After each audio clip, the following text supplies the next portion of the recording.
right, sweet. Looks like we're live. If you're watching this after the fact, I would definitely skip over a good 5-10 minutes because I'm going to just wait and pass some time for some folks to get in here, and then I'll start the stream. So it's going to take a little bit. So, yeah, other than that, I'm going to wait about a few minutes, see if some folks come in. Then we're going to watch Redpill is Bluepill. It's a new episode from It's Complicated. And, yeah, we'll go from there. So we will see who comes in, and hopefully we get some folks in here. Been having some trouble with my computer lately, but the best part about that is I got my I got a new motherboard, I got a new CPU, and I'm going to be replacing all that stuff. So we'll see how that goes. Hopefully it's not more of a disaster. I don't really like that kind of stuff, but I got some good buddies that are going to help me, and we'll have a faster computer, a better streaming machine, and then we'll be on our way. So, okay.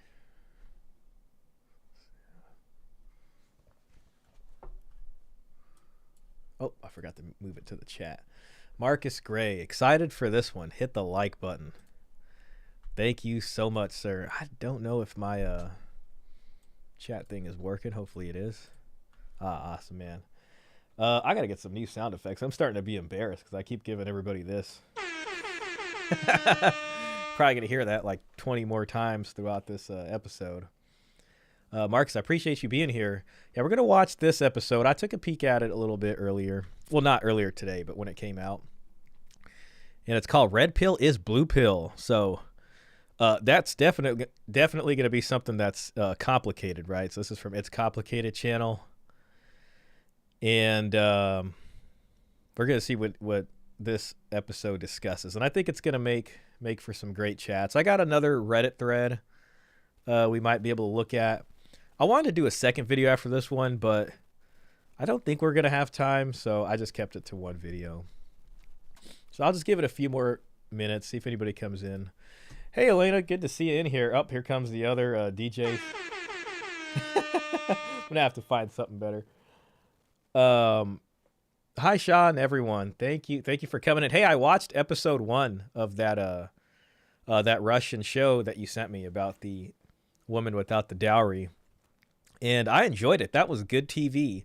It's sad they don't make stuff like that. I mean, it seems like they don't make stuff like that anymore, but I enjoyed watching that. So now I'm on part 2, and there are some very real moments in that show. It's about this woman, and I don't know. I don't think she has a dad anymore, but it's just her and her mom, and like she's just one of a few sisters, and it's just about that family's life, and I guess getting the daughters married, and it's just there's some funny, interesting, even red pill moments in there where the daughter's clearly enamored by someone who's basically like, you know, a Chad, but then there's this other guy that likes her who's totally like, she's just not feeling him, you know what I mean? It's definitely the safe guy. And the guy that's like, you know, really interesting and cool and takes her on this boat and he does all this stuff, and it seems like he basically hits it and quits it, you know, and sends her back, and then just doesn't really talk to her anymore, and it's just really interesting. So they're basically a poor family, so it's fun. Thank you, Shah, for watching that movie. It's an older movie and it's really good. Yeah, I love stuff like that, honestly. Her dad died. Okay, got it. I must have missed that part. But I was like, oh, I didn't see him in the movie. So I was like, something must have happened. Like maybe the mom's a widow. Hey, Klaus. Man, you're a legend, man. Thanks for being here, Klaus. I appreciate what you're putting in the Discord and stuff about how like German media and stuff's reacting to Trump winning and that kind of stuff. So I love hearing about that kind of stuff.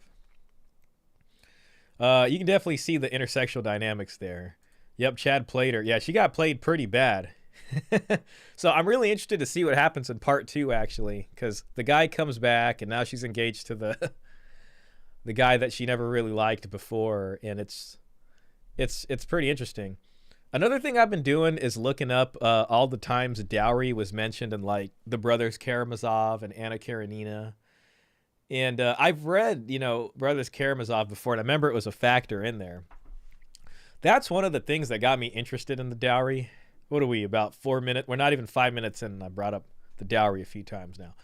And it's interesting because in that book, it's like basically three brothers. And one of the brothers ends up basically dedicating his life to, being a monk at the church. And the other brother kind of lives by like his sensual passions, And the third brother is like very stoic and rational and logical.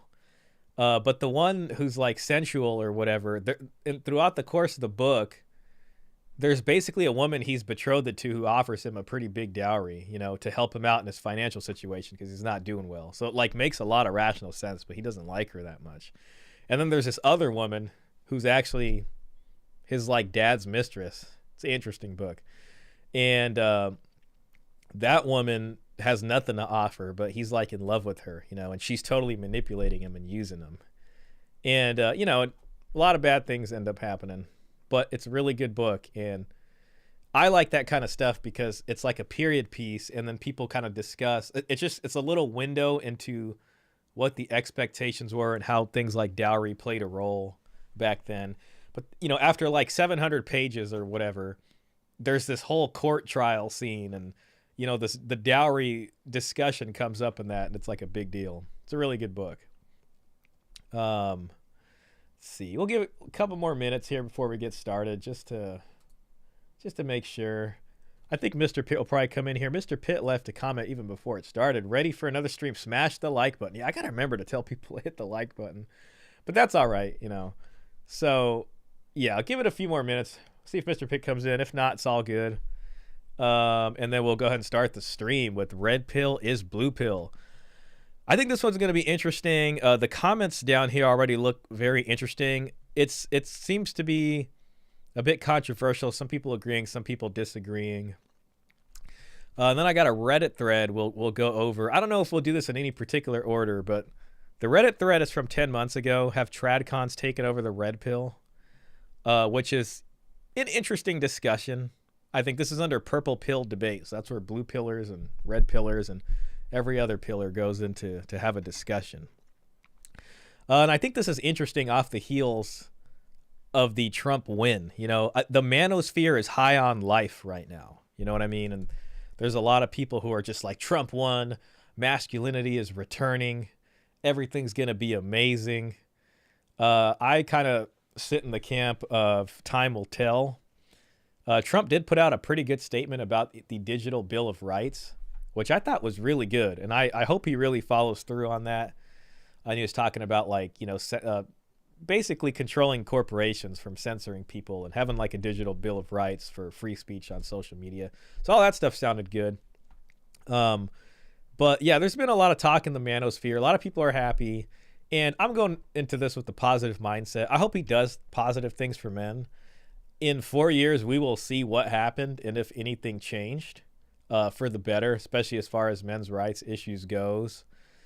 So, a lot of people are pretty hyped. It's cool. I like to see it. You know what I mean? I like to see people happy. But again, there is an element of like a hype man sort of thing. Like sometimes there's a lot of hype men. You know what I mean? Whether it's Jordan Peterson or Andrew Tate and even a person like Trump. And it could end in like a kind of like disappointment towards the end of it. So we'll see, but maybe it'll be good. So hopefully it'll be good. I do think that Trump's win kind of symbolizes more of a, I'm conflicted about it. Does it mean that the Tradcons have firmly seated the manosphere under their umbrella? Or is the manosphere changing what conservatives look like? So that's yet another thing to be seen. I love Russian classics. Yeah, there's so many good ones. I like that Moss Film channel. There is a movie, and it's called Dersu Uzala, which is on that Moss Film channel. And I love that movie. It's just about this guy who lives out in the wild. And then he meets like some Russian military guys and basically helps them while they're stationed out there. And, well, it's a pretty dang good movie. So I'll leave it at that. I agree. Only time will show. Yep. Yeah, only time will show. You know, hopefully things will get better. Maybe the economy will get better. Watching the videos of a bunch of people freaking out, I won't lie, has been pretty entertaining, to say the least. And then, everybody laughs. And it's like, I remember in the last election when the Republicans lost, there was a lot of Republicans freaking out videos, and then the other side was laughing at the Republicans, you know what I mean? Or the conservatives. And now it's the complete opposite. And it just seems to happen every single time, something like this happens. I was also reading some interesting things about how much money Kamala spent to go on like Call Her Daddy podcast, and it barely got 1 million views. Then Trump went on Joe Rogan, barely paid anything or didn't pay anything, and it just was more organic. So anyways, we're pushing 10 minutes. I'm going to get this started. I'm tempted to go over this here first, but I think we'll save this for after, depending on time. I think that'll be pretty good. So we'll see. Hopefully some other folks come in. I got my cup of coffee over here. I had a pretty fun day. I was just at my buddy's place, flying my drone around by the river. So that was pretty good. All right, cool. Let's get this going. Let me just, hopefully the sound, everything's good. If the stream cuts out or something, I will be like right back. But I was streaming video games on Twitch just for the heck of it. Or wait, no, this was on the stream on Wednesday, and I swear like my whole computer screen went black or something. And I guess the stream was still working, but it tripped me out. So, all right, let's do this. All right. So, Redpill's Bluepill by It's Complicated channel. Do you think the Manosphere might possibly be selling us the Blue Pill disguised as the Red Pill? Oh, man, that's a great question. To a certain extent, I can kind of see where you're coming from. So that's interesting to me. And I've been watching It's Complicated videos for a bit. It's a interesting title because I think when people hear the Red Pill, it means a lot of different things to a lot of different people, especially depending on how long you've been in the space, And one of the things I can always talk about is like the sort of there's a lot of grifting. It has changed since, I first started reading it. Way back in the day, it used to be different. It's just the subreddit and other spaces on the internet even before that, before I even found anything to do with that. And then more recently, I've always kind of said it seemed like Tradcons and their values kind of co-opted that space, and it became more about that stuff. So, we'll see what he's getting at here. I'll have to check that one. You might enjoy it. You know what I mean? If you like that kind of stuff. I love that film. Mailspace says, I'm glad the 4 beers are removing themselves from the sexual market. I'm not in it, but their removal can free up space for others. The 4B concept is interesting. And at first, I wasn't exactly sure. Then I remembered it was the South Korean thing. And we talked about the South Korean thing because they're super polarized. They're having really big issues over there. And their feminists, the South Korean feminists, I believe, came up with this 4B movement. And I can't remember exactly what it is. Oh, it's going to bother me if I don't look. Let me just see. So I think it's just like a list of stuff, Oh, damn it. Not my exit poll data. I want to keep that. I got so many tabs open. It's not even funny. Okay, let's see real quick. I wanted to look at the exit poll data. 4B movement. Sorry, guys. I know we just got started. I just want to see if we can find list. Basically, it's just like, no. Okay, yeah, here it is. The 4B movement in Korea is no sex with men, no giving birth, no dating men, and no marriage with men. So it's basically like a protest. And the feminists over here are trying to co-opt that in an effort to, I guess, punish men for voting for Trump. But that's complete BS. Like, anybody who's been in space long enough knows that if a woman's already trying to like transact that stuff with you anyways, like, it's all BS to begin with because there's no attraction there. The guy that does give her the quote unquote tingles, you know, you probably remember that from the subreddit, is going to get it regardless. You know, it even goes down to make rules for betas, break rules for alphas. Or that's essentially what that is. That's them putting rules down for who they think they can control with that, you know, asset of theirs.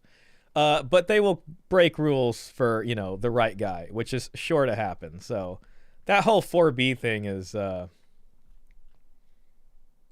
just kind of BS to me.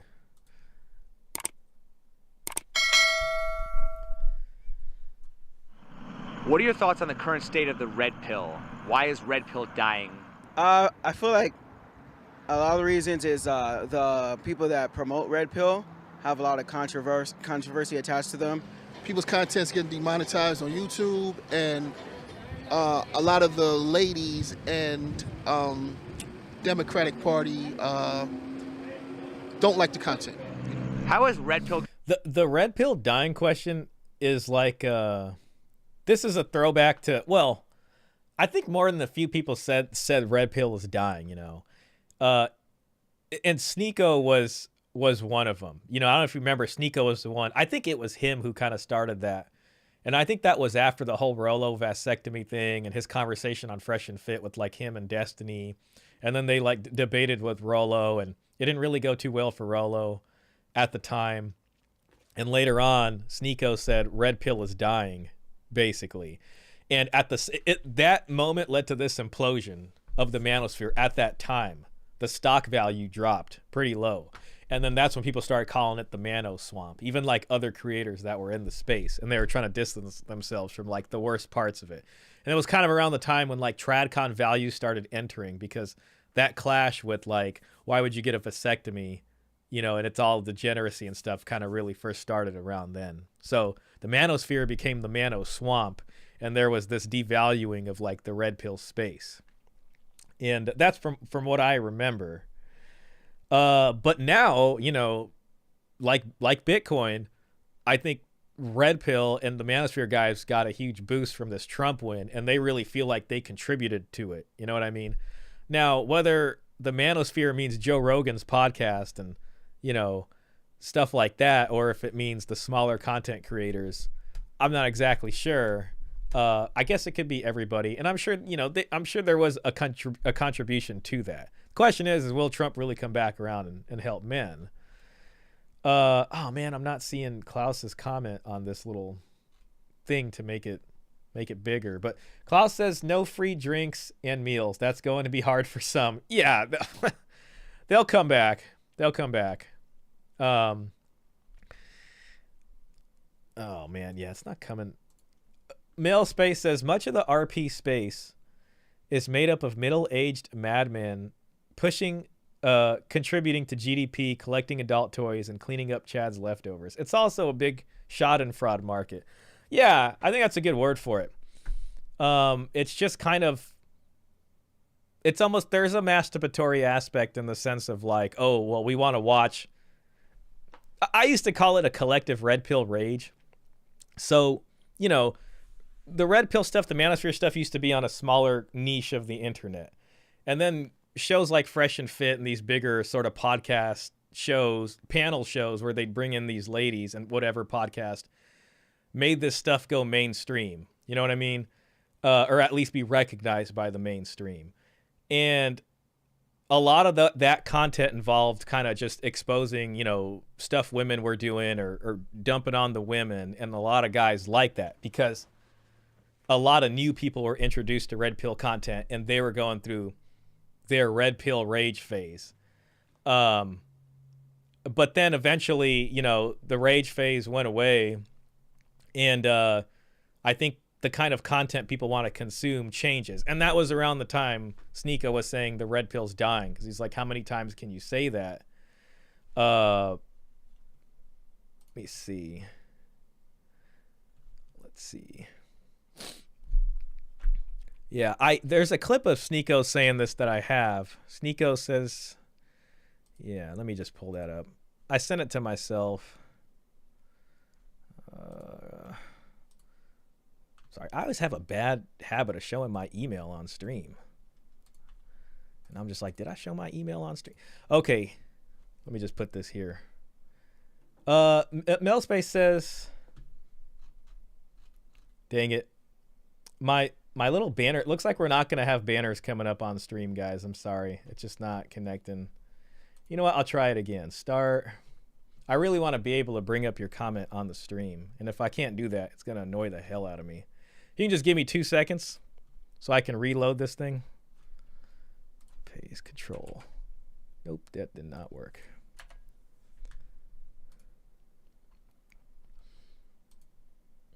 Hey, Resurgence. Big shout out to you. Thanks for coming in. My bad. I just need to get the freaking URL so then I can paste it back in here. And then we can finally look. I'm not going to be able to make it to the stream if I can't. Arthur Dunn. Yo, welcome in, man. We got all the guys in tonight. We got all the people here. Oh, okay, great. It's back in. I intend on making my own post-RP channel and blog soon. Yeah, I that's the kind of content I want to watch, honestly. Coach kind of has a version of his, Coach Greg Adams. I love that guy, man. He's awesome. He says he's the creator of what's called the after pill. And I guess that's what you do after this stuff. You know what I mean? And that to me sounds kind of like similar, like post-RP content. So I think you should definitely do stuff like that. It just would... I think it's what people need to hear, what people want to hear. It's like, what do you do now? And I don't even think it's the first iteration of that. Like MGTOW people went through that, you know what I mean, a long time ago. And then I think people forgot, or the older people left the space a little bit. And then all the new people found it, you know. All right, here's Sneako. Crap, let me just start from the beginning. This is Sneako saying Redpill is dying. IRL streaming is what I want to do now. There's only so long. You can only do this for so long. Like, how much can you really talk about? Neon Dating Coach, that's hilarious. But yeah, it's like, it's just so much more fun. I can't even lie. And let's be honest, the Red Pill is dying. It's over.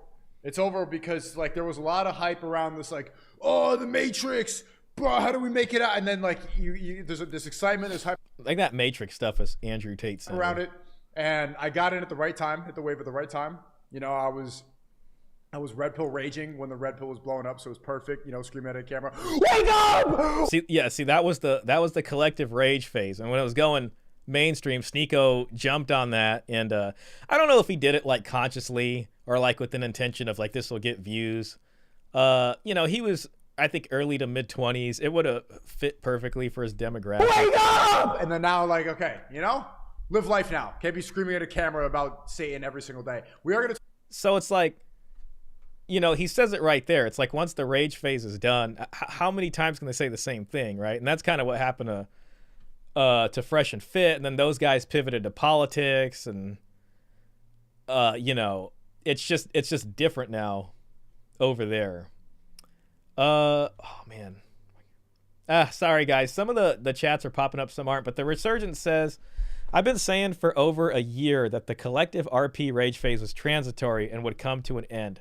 The election is the last nail. Exactly. And, you know, a lot of these people have pivoted their content to politics. And I think a lot of that has to do with hype of the election, because all of last year, it's this election stuff. Now the election's done.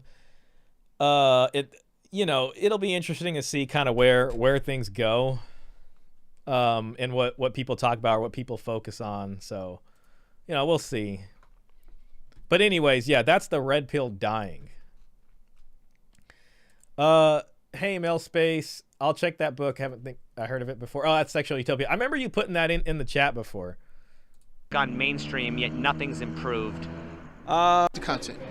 How has Red Pill gone mainstream, yet nothing's improved? I think it's just exposing the fact that for the most part, at the end of the day, it's all about taking it to action. So you can have an ideology, and that ideology can be very popular, but if nobody puts it into action, it's kind of useless. You know, that's an interesting question too, right? Because it's like, did nothing improve?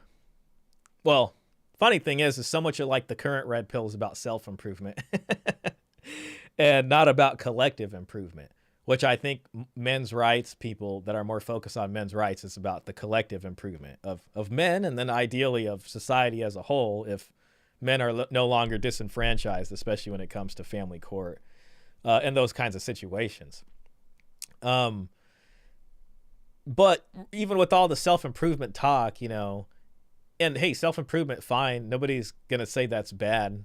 You know what I mean? But as a, you know, hammer that sees everything as a nail, one size fits all solution, it hasn't helped men out in terms of like men's collective issues and making society better. So far it's probably more polarized than ever. But you know, it depends who you're asking in the red pill, right? Because some red pillers might say, well, you know, that was never the red pill's problem or what the red pill set out to do. And I think it depends on how far they've been in the red pill. And one thing that I think is interesting is like, I think people have this kind of emotional thing with the red pill too, because people find the red pill when they're in like a very dark place. Oftentimes it's like you go through a bad breakup, or you're just not even getting any girlfriends or whatever. So you're just not feeling good in that sense. Or you were married and then you got divorced and it was really bad and you end up at the manosphere. And a lot of time that's a really dark period. So like something like the red pill was kind of there for you in a really bad time. You know what I mean? So at a certain point, people don't want to maybe see those ideas challenged a bit. It will say, no, you know, red pill has improved things. Maybe it's improved things for them in that time. But, you know, if you try our best to look at it objectively, which is very hard for anybody to do, even me, has it actually helped all that much? You know, there's a lot of like almost fervor. There can always be like almost a religious fervor, you know, like red pill started off as like, we're going to discuss like the facts, be practical, the truth of the matter. But as any kind of movement, or even if you want to call it a movement, space grows, sometimes it becomes a dogmatic echo chamber. It's unfortunately a risk of all these kind of organic movements, especially as it gets bigger and grifters come in. You know what I mean? When you got a bunch of disenfranchised guys, it's like it's ripe for grifters, and then the grifters turn it into an echo chamber. Man, I'm getting really behind on some of these comments. Let me just go back through these before we get started again. Male Space says, there is a lot more than just lack of women affecting men. Baskerville said, men are in serious trouble. Topics needed to be covered: family court, fatherlessness, deaths of despair, vices, fitness. Yeah, I agree. And, you know, the red pill more so focuses a lot on getting women, you know, but then guys sort of come up to this problem of like even once you figure that out, and then it's like at a certain point you start to figure out how to do that, and you're like, okay, now you've got this many women, and it's like, yeah, I get it, I get how it works now. But then what? And then you come up to all these other problems, you know. The resurgence, the political pivot will be short-lived. Some of the RP creators who went political are already trying to pivot back to RP. Yeah, that's going to be interesting to see, because, you know, I think a lot of it is election driven. And the thing about the elections, and I do feel like this was an important election. I get it. But it's like every time there's an election, like this is the most pivotal, important election ever. You know what I mean? They really find a way to make it seem like the most important one. Now, that could just be me. I mean, things are kind of bad, so maybe it was, but it always seems that way every single time. You know what I mean? So it gets everybody hyped. Everybody's, you know, I guess it's a view generator in that way. The obsession with women needs to stop already. Yeah, I mean, and it needs to move itself to more collective issues, more long-term issues. And in one sense, this is why the Tradcon sort of stuff appealed a lot, and why you can say the manosphere drifted towards Tradcon thinking, especially with these ideas of degeneracy and stuff like that. It's because, you know, the same old dunking on women, the same script over and over. We've seen the show, you know what I mean? Baskerville's work is why we think that the birth rate will not improve. It's not an economic problem. It's a social policy problem, and Trump has no mandate to gut the SSA. Resurgence, I really like what you're saying there. See, that's an important thing, because like someone like me, you know, I'm pretty familiar with the welfare system and what the welfare system does, especially when it comes to enabling a corrupt family law and just sort of destroying families. It's really because we have that system the way it is that family creation has taken a huge hit and families are having trouble staying together. You know what I mean? It's like the state comes in and just messes everything up. And you're right. I haven't heard any talk about that. I mean, that's not part of Trump's platform. I don't think he's ever said anything about that. And I doubt in the next 4 years that's going to be a topic of consideration for him. I could be wrong. I hope I'm wrong.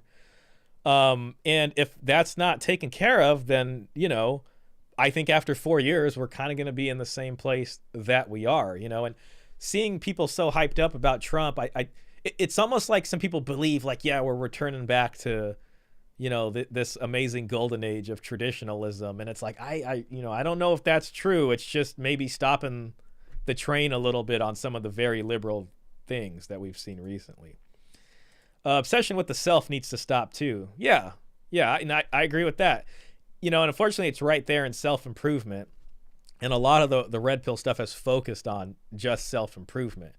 But even then, you know, this self-improvement thing is almost like just chasing a shadow sometimes. You know, there's a lot of self-improved people that end up getting gutted from family law court and other things like that. So it's not the economy. You're right. Mr. Pitt, the manosphere has already changed the world if you consider the impact it made during the last election. I definitely think like it definitely has had a change. Like that's true. You can say that, you know what I mean? But I think men, like it's woken a lot of men up to things. You know what I mean? There's some credit to be given there. I'm sure it influenced. That was one of the reasons I wanted to look at the polls, because, you know, they're saying I really want to know if it really is young men that came out and changed this. Because I heard some people saying it was, you know, white women actually voted more for Trump, and that was a key demographic for him, especially in swing states. And you know what I mean? Like, I think another one was a Latino man. That could have been manosphere related. But you're right. I think the male psyche has changed, and in part due to the manosphere, because it's woken a lot of guys up. At the same time, we're more polarized than ever. So the question is, you know, like, what's going to happen next? Have things really improved? Or, you know what I mean? Like, and it's like, you can say it's improved in the sense that if a guy's awake to this stuff, then maybe it's stopping some people from getting screwed. But at the same time, things are still pretty bad. So that's going to be something to think about, you know. The resurgence says, the obsession with self is why RP is dying. Yeah, I would say it's just because of a huge focus on self-improvement. I think when I say that, people are going to think like, oh, you're saying self-improvement's bad and all these kinds of things. Like, that's not what I'm saying. It's just there are, unfortunately, more complex and bigger problems that self-improvement's not going to help. But, you know, back then, Redpill always used to say something, enjoy the decline. You know, clown world, enjoy the decline. So a lot of guys, especially in the beginning, they were treating it as like the place that we live in is like a dead animal and it's decaying. And it's like, try to get what you can off of this rotting carcass that doesn't have any rot on it. But it's all rotten anyways, which seems a bit doom and gloom. I agree. Male space simpage needs to stop everywhere, RP included. Well, you know, the simping thing is interesting. You know, I think it's complicated. He made an episode. I can't remember if we reacted to that one, but it's called Forced to Simp. So I think if he was asked, he would say something like, how do we stop simping if men are forced to simp? But, you know, an RP purist would be like, that's not true. But then if you look at like the family law system and things like that, once you get stuck in that, you're kind of forced to simp on some things, you know. Traditionalism requires some serious changes in laws. Mandatory paternity tests and custody for kids to men would be a good start. Yeah, definitely changes to custody in things like that. More education about paternity, I'd say. Hey, Michael Sayin, welcome in. Trump last time in office said he was going to appoint his daughter, Ivanka, to handle the foster care system. He said there was definitely a problem. That's interesting that he mentioned that. It's interesting that he mentioned foster care in specific and not other stuff. I wonder what it was about foster care in specific that he said. Foster care is kind of a disaster, though. The foster care kids had it the worst. I'll tell you that. saying and appointing a woman to solve it tells you that it's not going to get solved. Oh my gosh. Agree 100%. Enjoy the decline. Yeah, that's what it was. And it is selfish. You're right. Most of those content creators are only pivoting back because the manosphere won, quote unquote. Yeah, I saw like tweets from like Andrew Tate, and they're kind of celebrating and saying like that, you know, we had a huge impact on this. A lot of these manosphere guys are patting themselves on the back. So this is what I mean when I say like Redpill stock or like the value of it, like Bitcoin's going back up. All these guys are high on this win, but if nothing really changes, then there's going to be disillusionment again down the road. Had Kamala Harris beat Trump, the entire manosphere would be subject to extreme scrutiny, and content creators would be desperately trying to distance themselves from it. Yeah, I'd say that. You know, but I do wonder, because I really feel like Joe Rogan's endorsement of Trump and Trump going on the Joe Rogan channel and Kamala's refusal to had a pretty big impact. They would consider Joe Rogan the manosphere. You know what I mean? But Joe Rogan, I don't think really pays attention to this part of the manosphere. I don't think so. And you remember when James Sexton was doing the rounds? I remember, you know, watching Rollo from the Rational Mail, and he was discussing some background stuff. I think he was gonna go on Daily Wire, and it was gonna be James Sexton, Rollo, and Pearl against like Michael Knowles and all these guys. I can't remember. It was sometime around then, but he did an episode, and he was talking about, I guess he was gonna interview James Sexton, or something was gonna happen. And he said something about like, if you're going to do Joe Rogan, don't do my podcast first. Like, wait for Joe Rogan, because the minute you do stuff here, you're not going to get the invite from Joe Rogan. So if Joe Rogan's the manosphere and this part is also the manosphere, to me, that means there's a very clear divide and a split. And it's like, which part of the manosphere really is the one that had the influence? But, you know, I still think the guys here doing what we do had a huge influence, you know, especially a show like Coach Greg Adams. Too many children in foster care. I see. Resurgence is right. The welfare state was started by women. Women are not the solution to child care and the foster care system. All right, sorry, that was a huge rant. I just wanted to catch up with chat, so let's head back here. Why was the original Red Pill documentary all about male disposability and men's rights, but the Red Pill movement is all about self-improvement and dating advice? So I think it goes hand in hand. So like if you self-improve, I think everything will follow itself. But at the end of the day, it's all about personal responsibility. Every day someone turns 18, right? And every day a young man realizes that the dating pool is not in his favor, right?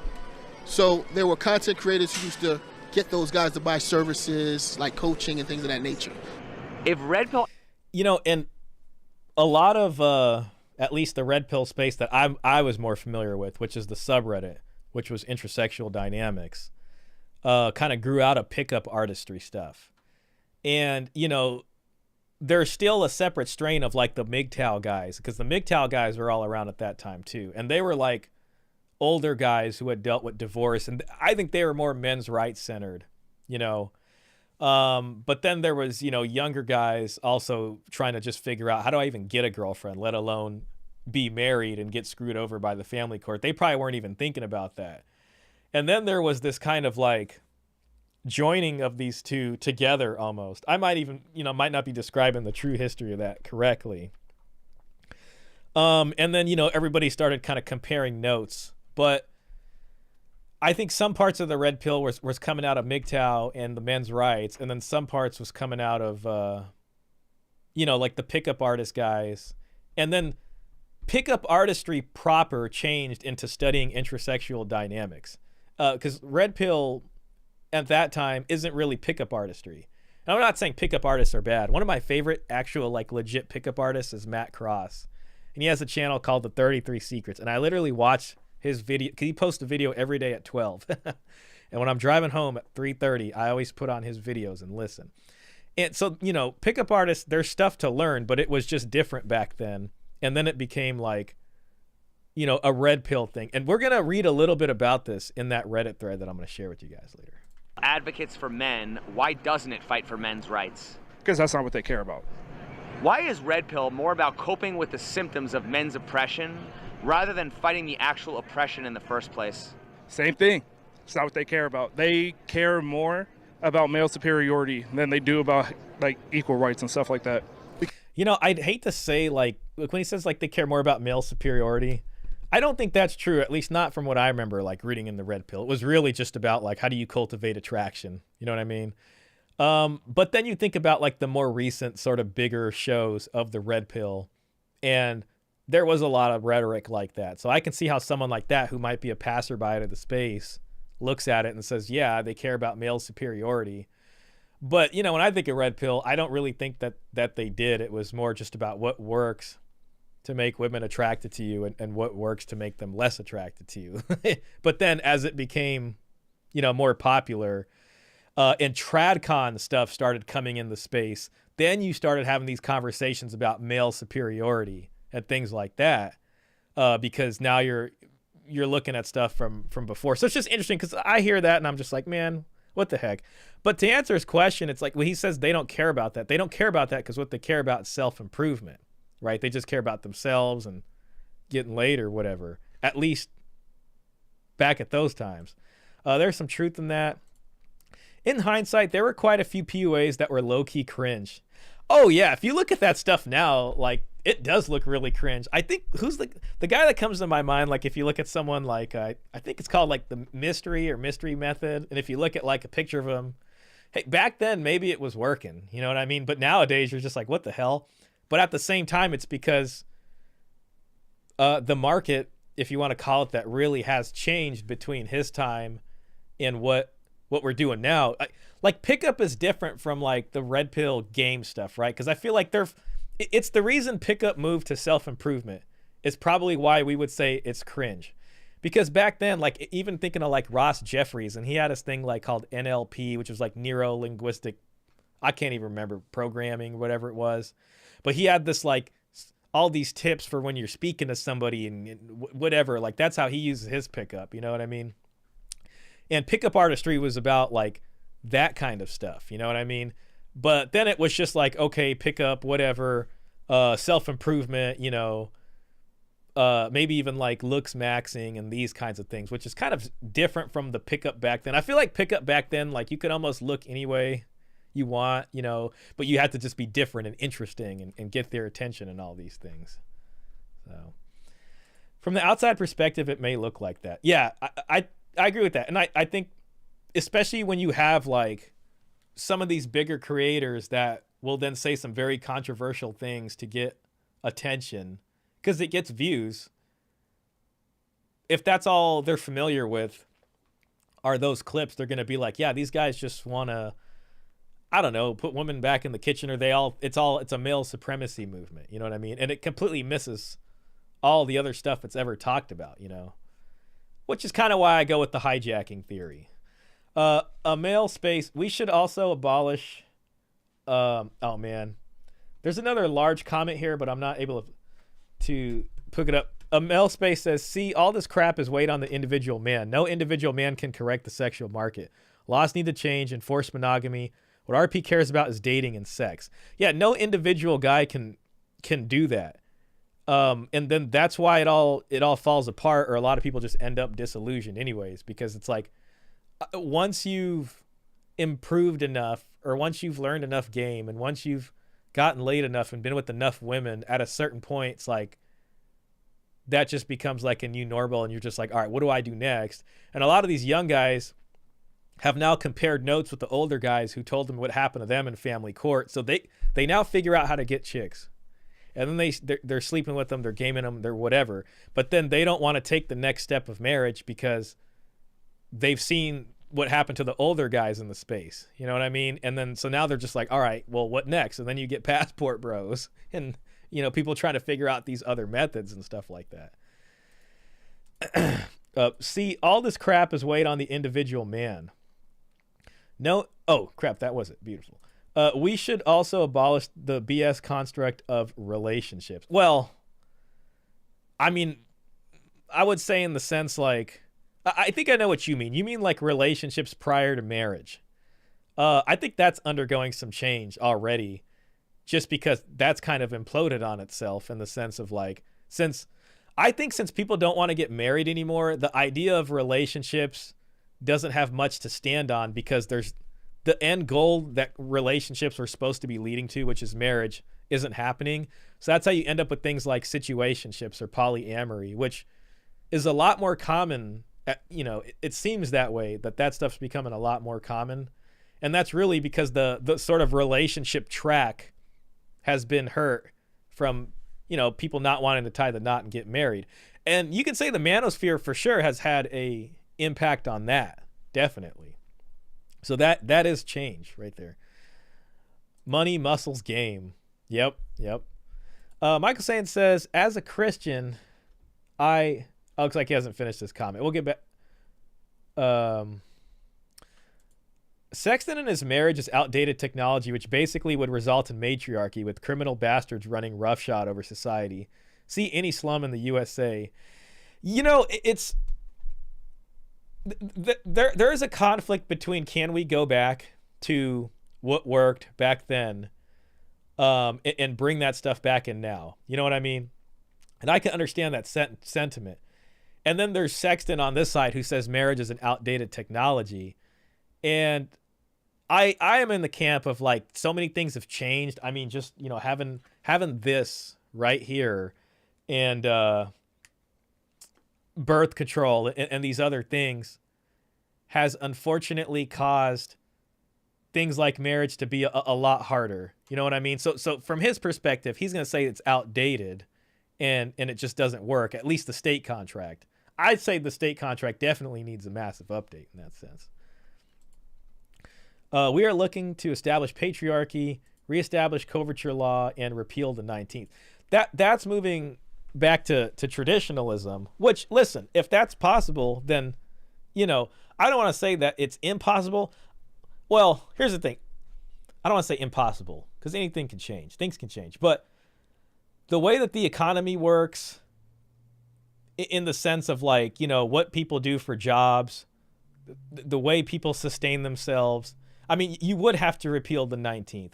And it wouldn't just be that. I mean, you'd have to get rid of like the Equal Rights Amendment. You know what I'm saying? Because if you're going to go back to a patriarchy, then the whole job market needs to change. And like men need to be given preference and all these kinds of things. But it's just, I personally don't think that's going to happen. You know what I mean? It seems very, very, very, very unlikely. The future will be a fusion of the past and the present. There is no going back to the way things were, but that does not preclude reaching a new balance that works. Yeah, I think that's a fair statement. And, it's why I read so much about like the dowry and things like that, because ultimately in my mind, a marriage and this kind of thing is a balanced equation. And there are different parts. I'm trying to discover all the different parts that go into this thing. And if one part of the equation changes, if it's accommodated on the other side, then it's still a balanced equation.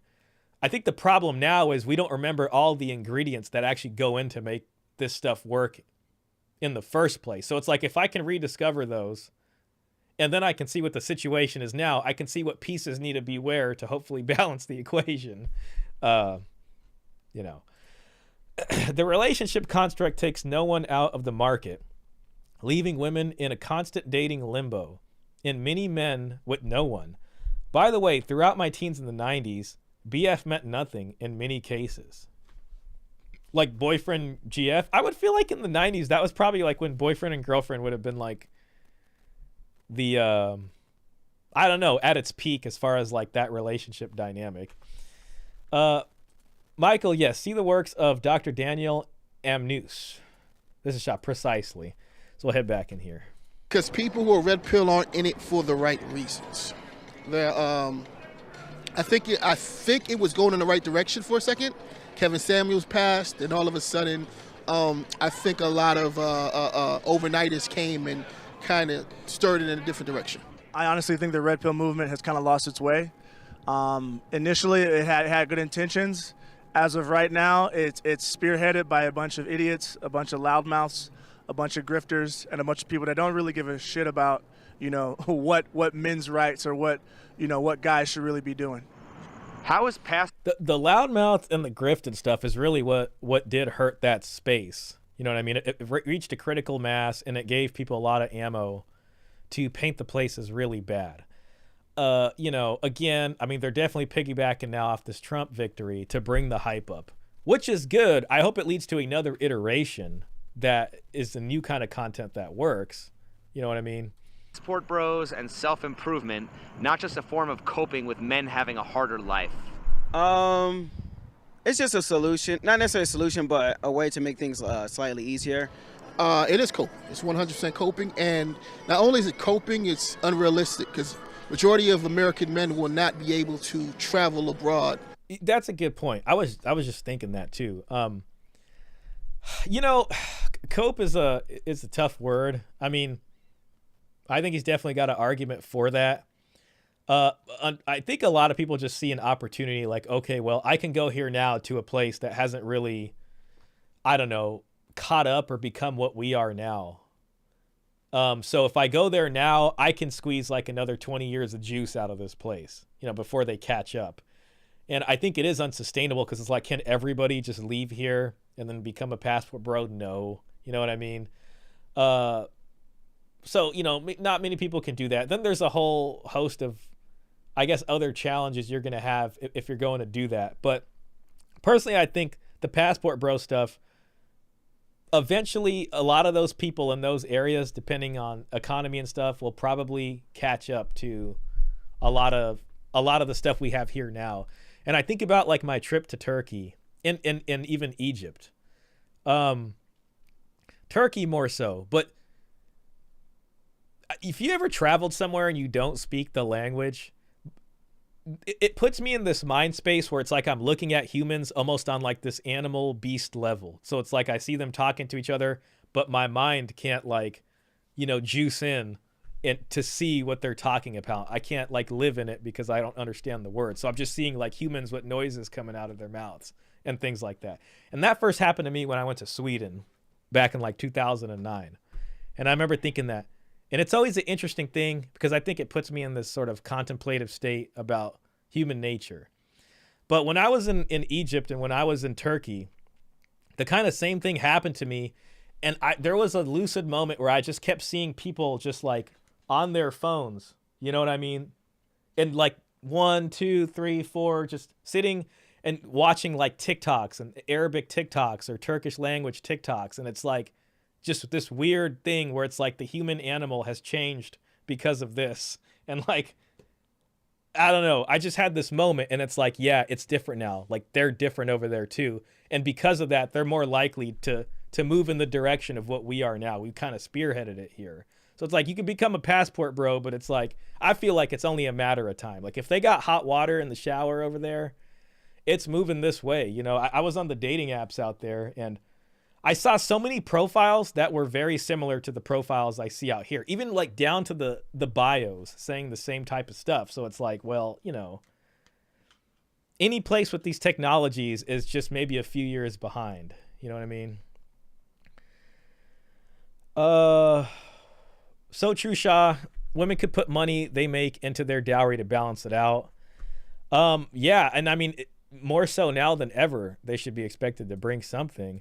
I have to drop off to get dinner, but I'll be listening as I drive. This is an excellent topic. Thank you, and no worries. You know, please drive safe, enjoy dinner.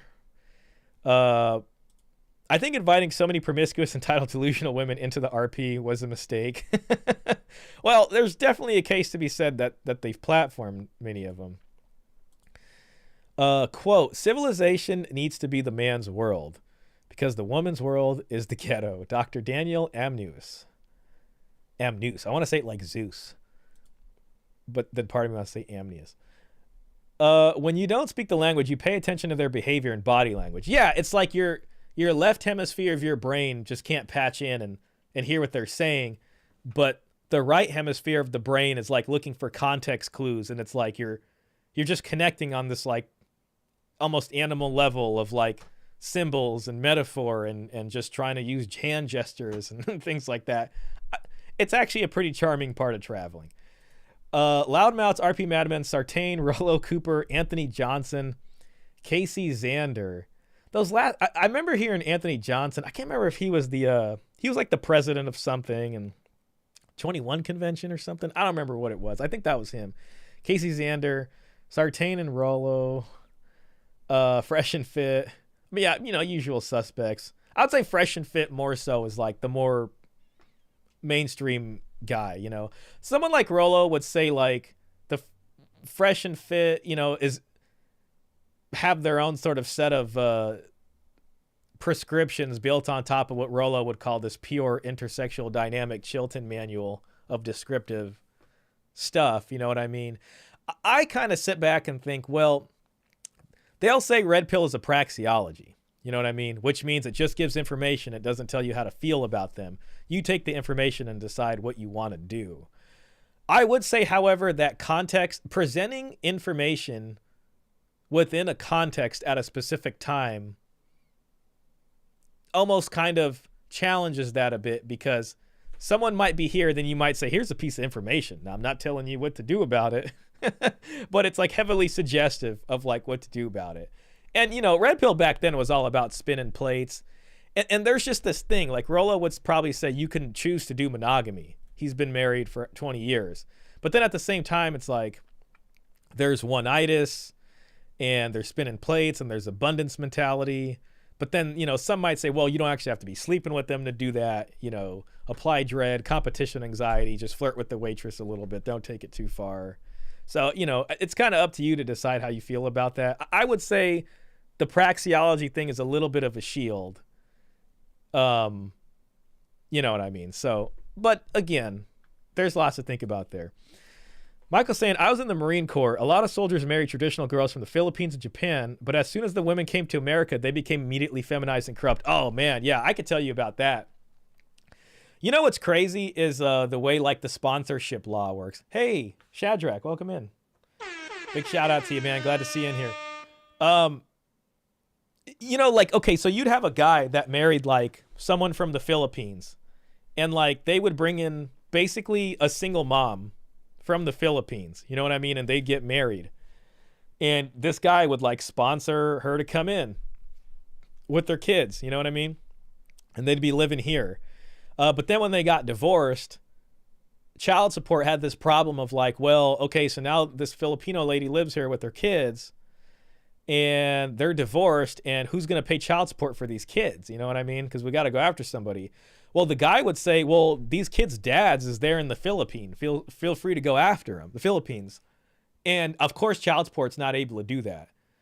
So eventually they changed the law to where it's like, if you sponsor them and then you get divorced, even though their dad is in the Philippines, we're still going to go after you, the sponsor, for the care of these kids. So yeah, they probably bring someone over and it's just a big disaster. So marrying women overseas is not the solution. No, it really isn't. And again, it just goes to show you, because it's about the technology and it's about the, the culture and the freedoms and the opportunities presented here. And if those same technologies and stuff find their way over, or the new countries are on a pathway to get those, you can expect a similar thing to happen. You know what I mean? It's like industrialization affecting the food supply, and then diabetes is up. Diabetes is up in India now. You know what I mean? And yeah, we're going to see the whole thing just happen like we've seen it unfold here probably. Shah, my ninja. Thanks for being here, Shadrach. Elena, they're putting their philosophies in when they present that info for sure.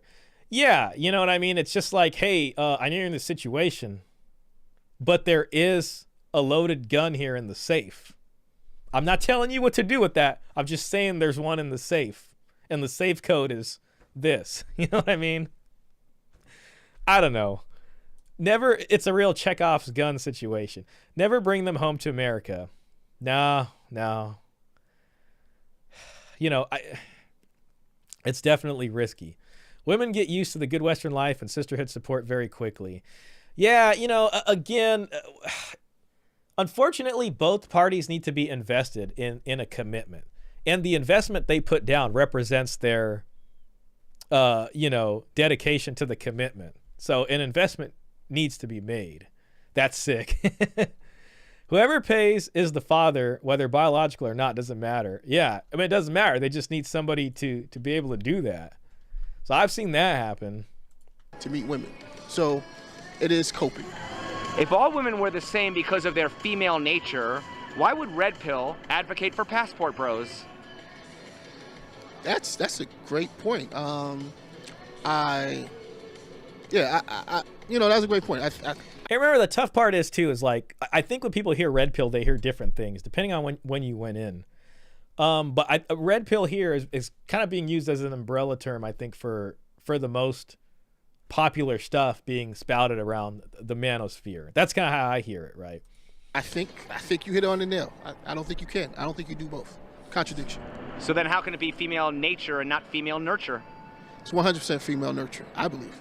Well, there's Nature and nurture is like one of the huge things here, right? Because a lot of the stuff rests on like evolutionary biology, at least for a lot of like red pill isms, you know. But then there's like human civilization, technology, and belief, spiritual belief, which I think is kind of meant to subdue some of our evolution or biological things about us on an animal level. You know what I mean? Also, my cat just walked in. Oh, she's being so good right now. She's just sitting on the couch, and hopefully she stays there for the next couple hours. Oh, my God. I hope she could just get trained someday and just sit there and when I'm streaming, just not jump on my desk. But, you know, we'll get there slowly. There's two parts of a human. There's the hardware and then the software, right? So the hardware will be your biology. You can't change that. So men are men, women are women. But and the thing about the biology also is biology is heavily influenced and pressured from the surrounding environment, right? The technology that we have now is really made to exploit our biology, right? Refined sugar, white crystal sugar, is made to exploit our biology because we have a taste for this kind of thing, and by making it this way, it makes us addicted to it. You know what I mean? Cell phones and social media and all these other kinds of things are meant to exploit biology. So biology in its natural, biological habitat that it's meant to be in operates in a way that makes sense. But if you say, well, biology this, biology that, you also have to know that like technology is exploiting that biology to take it to an extreme that it was really never meant to be. Your cat's so cute. Thank you. I'd pick her up and show you that. I just don't want to get her so excited. And then she's going to be like, oh, I guess we're hanging out now. Software, for example, I'd say would be like your culture, religion, how you grew up. So the hardware is the same throughout the entire world, obviously. But the software might be different in other countries because maybe the girls are less materialistic. They're less arrogant, less masculine. So maybe that could be the reason why men are deciding to go to other countries. If Passport Bros isn't an acceptable solution when it comes to dating, why isn't it acceptable when it comes to any other grievance of the average U.S. citizen? Would women's advocacy tell them to leave the country rather than change laws? Of course not. And at the end of the day, it doesn't make sense. It doesn't solve anything. Just because you move countries or go wherever does not change the inherent issues that men have. Why is it? Yeah, I mean, and I agree with that. And like, listen, if you can and it's better for you and it's going to work for you, then great. You know what I mean? But I think that also relies on, well, self-improve, do this, and then you'll be able to live here and live there and do whatever you want and be free.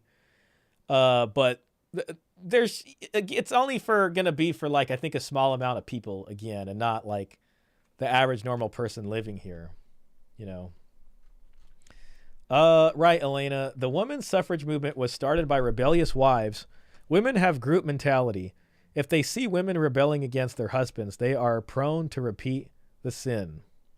Esther Villar, I think. When women complain, reforms are made, but when men complain, we're told to move or improve. Oh, because we live in a matriarchy. Yeah, we definitely live in more. Exactly, move or improve. Yeah, I mean, I think he's right. That's pretty much gynocentrism. More of a matriarch society. Because we don't spend enough money. Society sides with the person who spends the most money. Currently, women spend 80% of the household money. They control 80% of the goods they spend in the household, so naturally U.S. caters to the person who spends the money. Think about even in the music. Another thing too is just like with the passport, I think the passport bro stuff maybe worked better when like less people were on the internet. I mean, a lot of things probably worked better then. But, again, everybody's got one of these, and like people in like every village in the Philippines and whatever country, it's going to be, are sitting there and they're watching stuff and they're seeing TikToks and reels. And I mean, we've made so much content over here in this space that the whole game is out there. Like people are sitting there watching this stuff and people are adjusting, markets are changing. Things are becoming more expensive even over there. So it just isn't sustainable. It's like a self-eating kind of thing. It bashes men because it makes money. Even in the movies, it bashes men and empowers women because it makes money. So if vice versa were to happen, the money wouldn't be there, unfortunately. Why is shaming women seen as hate, but shaming men is seen as motivation? It's not motivation. It's all hate at the end of the day. I think shaming in general, to a certain extent, is necessary because it motivates you to better yourself. This might be a little crazy, but you know, everyone's saying bring back bullying because it kind of checks you, puts you on check to make sure that you know you're not above anybody, you're not arrogant or anything like that, and it humbles you. So I think shaming to a certain extent protects you from yourself, and it sets kind of like boundaries to make sure you don't become an insane person or a person that thinks they can do and say whatever they want. So then why isn't the solution to women's problems to just be better like it is for men? Oh, because we like to pander to women. Like I said, going back to the media. And, you know, if you lie, women buy, so. Why is misandry only identified when it comes from women? Because even the term itself is a term used when one gender uses it against the opposite. When it comes from men, it's seen as tough love. It's seen as, you know, figure it out. It's seen as motivation, whereas if it comes from women, you know, it's way more obvious. But at the end of the day, misandry is... I mean, there's, you know, that whole shame stuff, it's weird. Sometimes it's people that are just like, I think I talked about this last time, where it's like Andrew Tate's skill is to like make you feel like crap and then offer you the solution. And it's like he does that to women and breaks them down, breaks their ego down. And then if you look at some of those texts where then he uses them for sex, you know, sex work, basically, webcam stuff, it's after like breaking their ego down and then coming in and be like, you know, this is what you got to do now. And with guys, it's the same thing. It's like, you're just a weak, broke, fat loser. You know what I mean? And let me just make you feel like crap. Let me use the pimp game on you, which is what he's doing. But, you know, we could fix all that if you pay for Hustlers University. And I don't like what he said about like bringing bullying back. I don't like that. I think every single bully ever that exists needs to be challenged and defeated. I think there's a genuine form of mentorship. And it really depends who's, you know, mentoring you or, you know, or giving you tough love that you're going to listen to. If you have respect for that person and if they say they're disappointed in you, I think you're going to hear that. You know what I mean? But if some other person is going to just sit here and be like, I'm going to shame you into, I want you to believe what I'm going to believe, it's just not going to happen, especially if we live in a society where freedom is the highest good, you know, then it's like, when does that just become harassment? And where is the line between a person's personal freedom and, you know, getting bullied for the good of everybody? So that could be a thing to think about also. I'm often conflicted about that. Moving to another country has its disadvantages. You may not know the local laws, culture. Yeah, I think so also. I mean, you know, I went to Turkey and there's a part of me that said, I would love to kind of live here for a longer amount of time. Like if I had a remote job, I can live here. Very beautiful women, you know, and this isn't so bad, you know what I mean? But deep down, like, I do like living where I live. I mean, I got friends and family here, and I feel myself as an American, and you know what I mean? It's like, yeah, you're different from that. I mean, you can live the life of a foreigner. So, you know, as long as you're okay with that, living in as a foreigner in a different place. But there is a whole host of just other challenges you're going to come into if you want to do that. Klaus says, without families and households, the spending will change too. That's true. Well, I think it just doubles the spending. I used to see this in child support, you know, because we'd see people's incomes and their expenses because they had to fill out this form called an income and expense declaration. And the thing I always felt bad about, especially if it was like people who were married and living in one household or cohabitating, is that there was this nest egg that the family had. And that nest egg is meant to be used to give the children a good life and get their lives started off, especially when they hit an age where they're ready for marriage and things like that.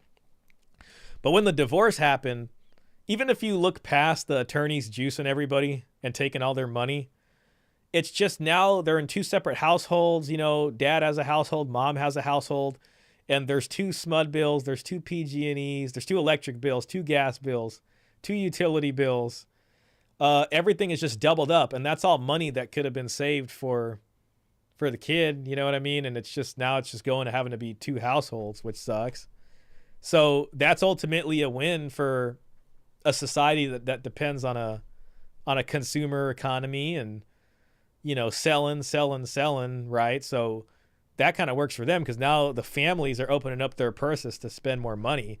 But it almost just seems like a short-term kind of win, but then in the long term you get screwed because now nobody's having kids. Where are all these future consumers gonna be at, right?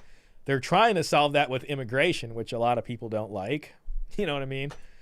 Elena says, Tate is not helping women and men by creating more harlots.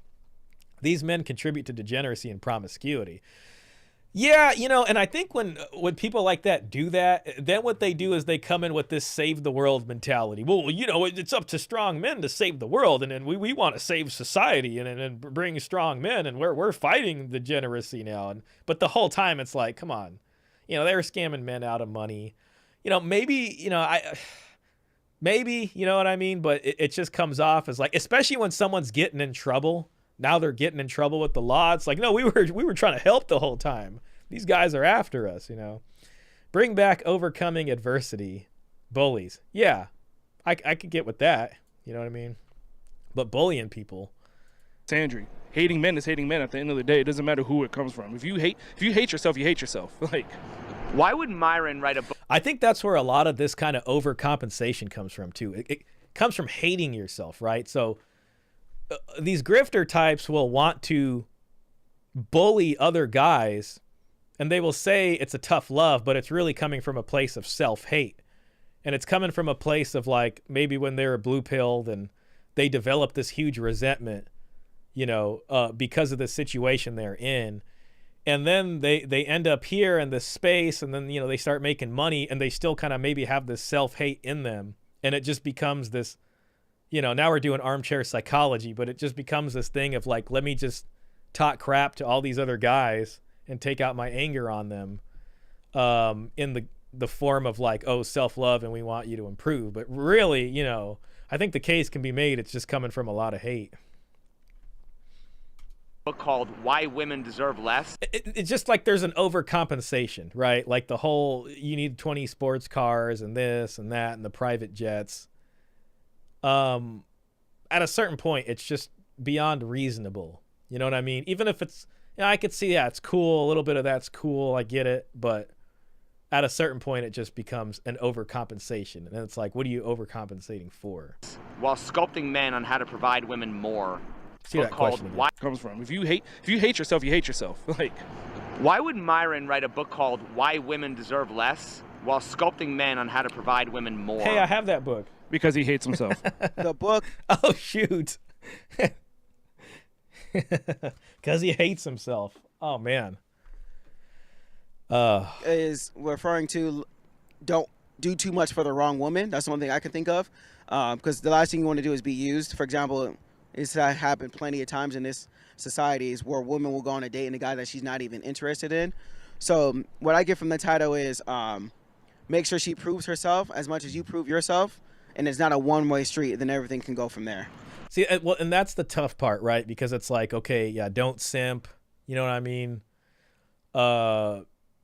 Become self-improved and use that as leverage and all this stuff. And the tough part for the RP is that, yeah, they're going to be like, don't simp, don't get screwed over. But then you hit this problem of like, okay, so what happens next? And that was kind of symbolized by Rolo's vasectomy tweet, which I'm sure he would say was taken out of context and all this kind of stuff. But that's what people got from it. What people got from it is, okay, so to be a high-value man, you get a vasectomy, right? And you could say some of the RP advices can be like a metaphorical vasectomy, right? And even if you look at some of the people in the space, it's like they might have girlfriends, they might be getting some, but then, you know, do they have families? Are they getting married? But then it's like they're kind of trapped because they don't want to get married, even though they've improved so much. And then there's no end to this self-improvement hamster wheel, because even those guys that make it way tip-top up there are still going to be like never get married and stuff. And I'm not demonizing them. I'm just saying that there is a problem you reach even once you figure out how to get girlfriends and stuff like that. where unfortunately they're not able to take the next step that normally their success would offer them as an opportunity because it's too much of a risk.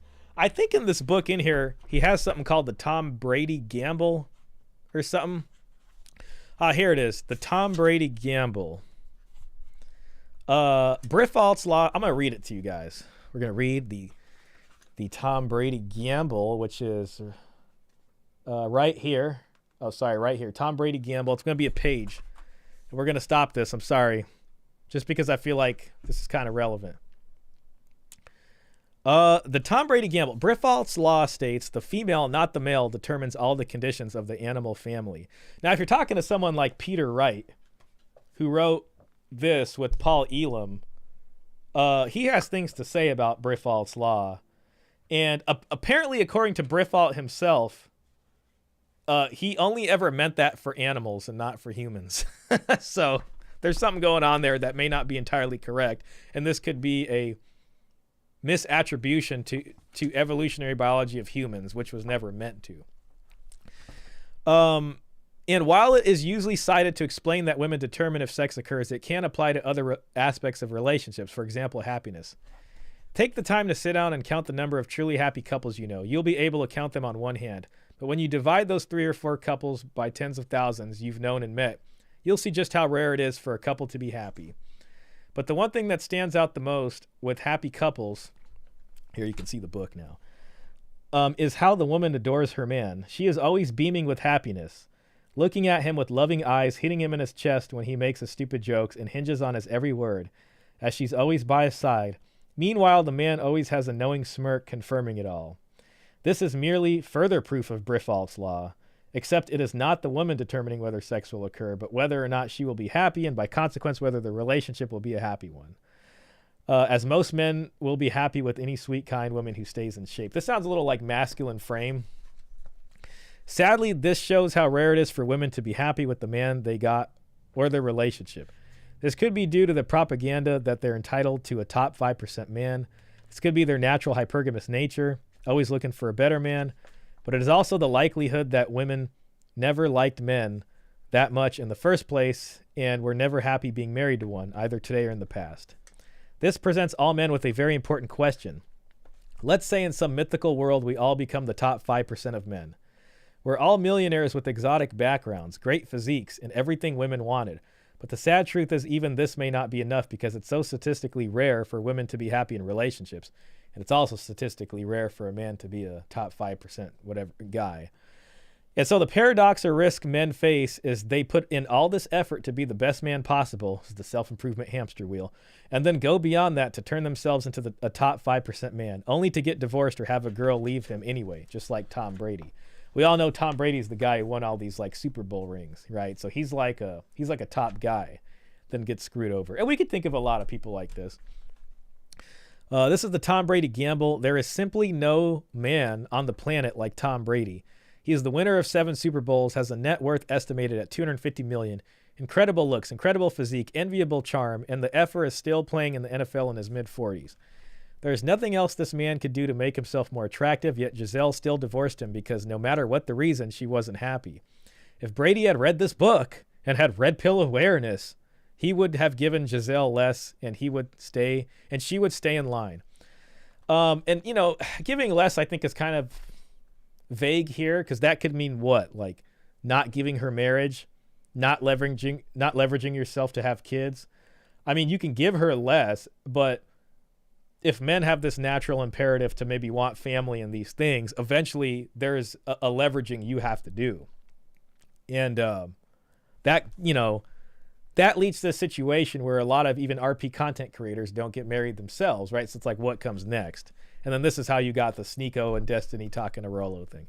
Tom Brady isn't the only person to lose the Tom Brady gamble. There's Brad Pitt, Jeff Bezos. Oh, great. He's got a list in here.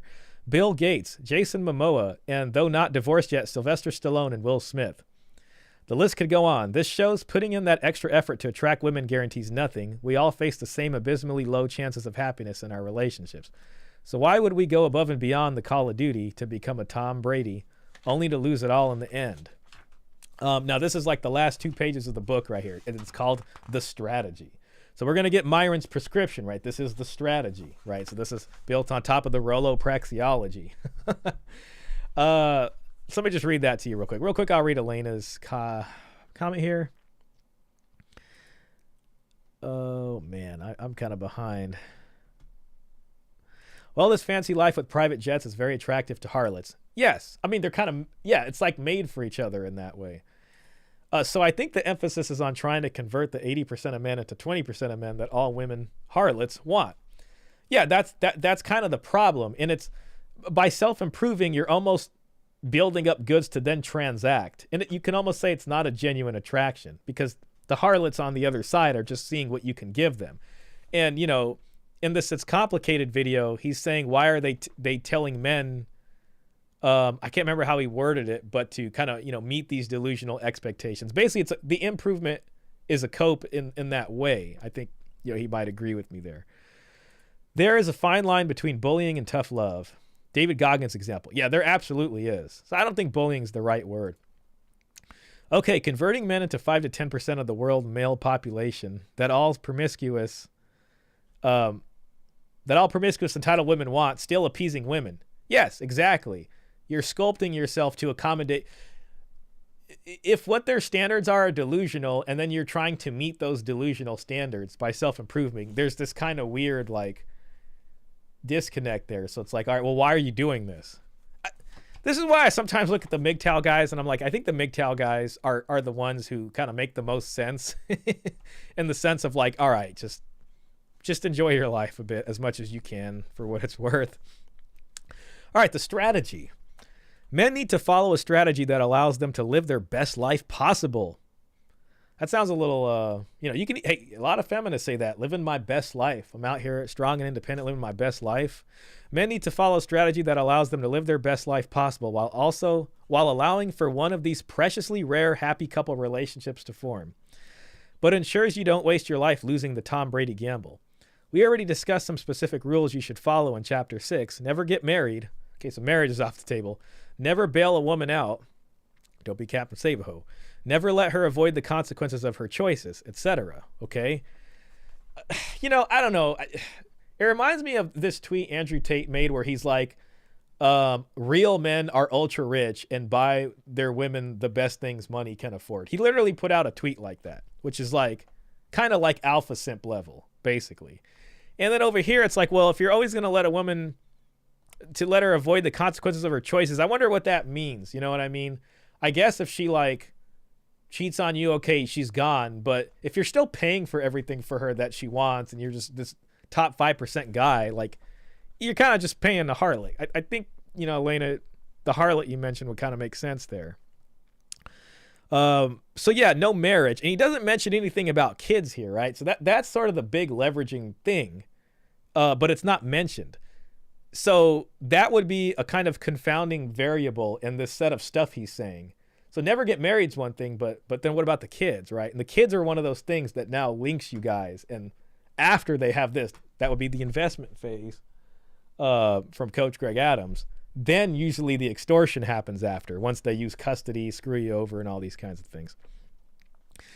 Yet robotically following rules will only protect your money and resources. You need to understand the philosophical underpinnings of a strategy as that will protect what is likely more important, your emotional health and sanity. Thankfully, the strategy men should follow is relatively simple. Here it comes. It doesn't pull from all the cutting-edge thoughts and philosophies of Redpill philosophers, nor does it require a great, deep psychological dive to understand. All right, so this is, anybody can get this. It is one simple principle: align your expectations with reality. Revisiting Buddhism, desire is the source of all suffering, and men desire something most women are incapable or unwilling of.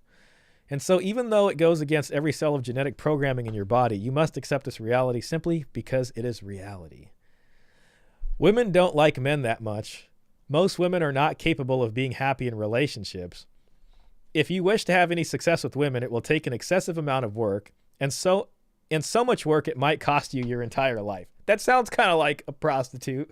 She doesn't really like you, and if you're going to want some fun, you're going to have to pay. These are non-negotiable facts you must accept, but there is some hope.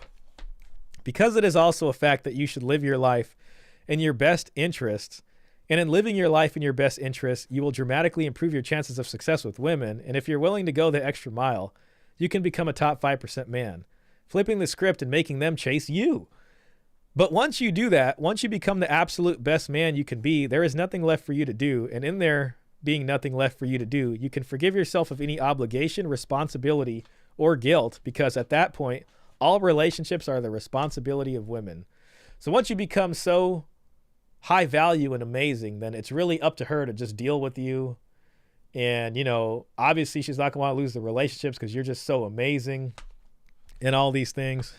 Let's state that again so you listen, and this is in all caps. All relationships are the responsibility of women. Men are conditioned to think we have to control everything. We have to account for every variable, influence every outcome, and are ultimately responsible for all results.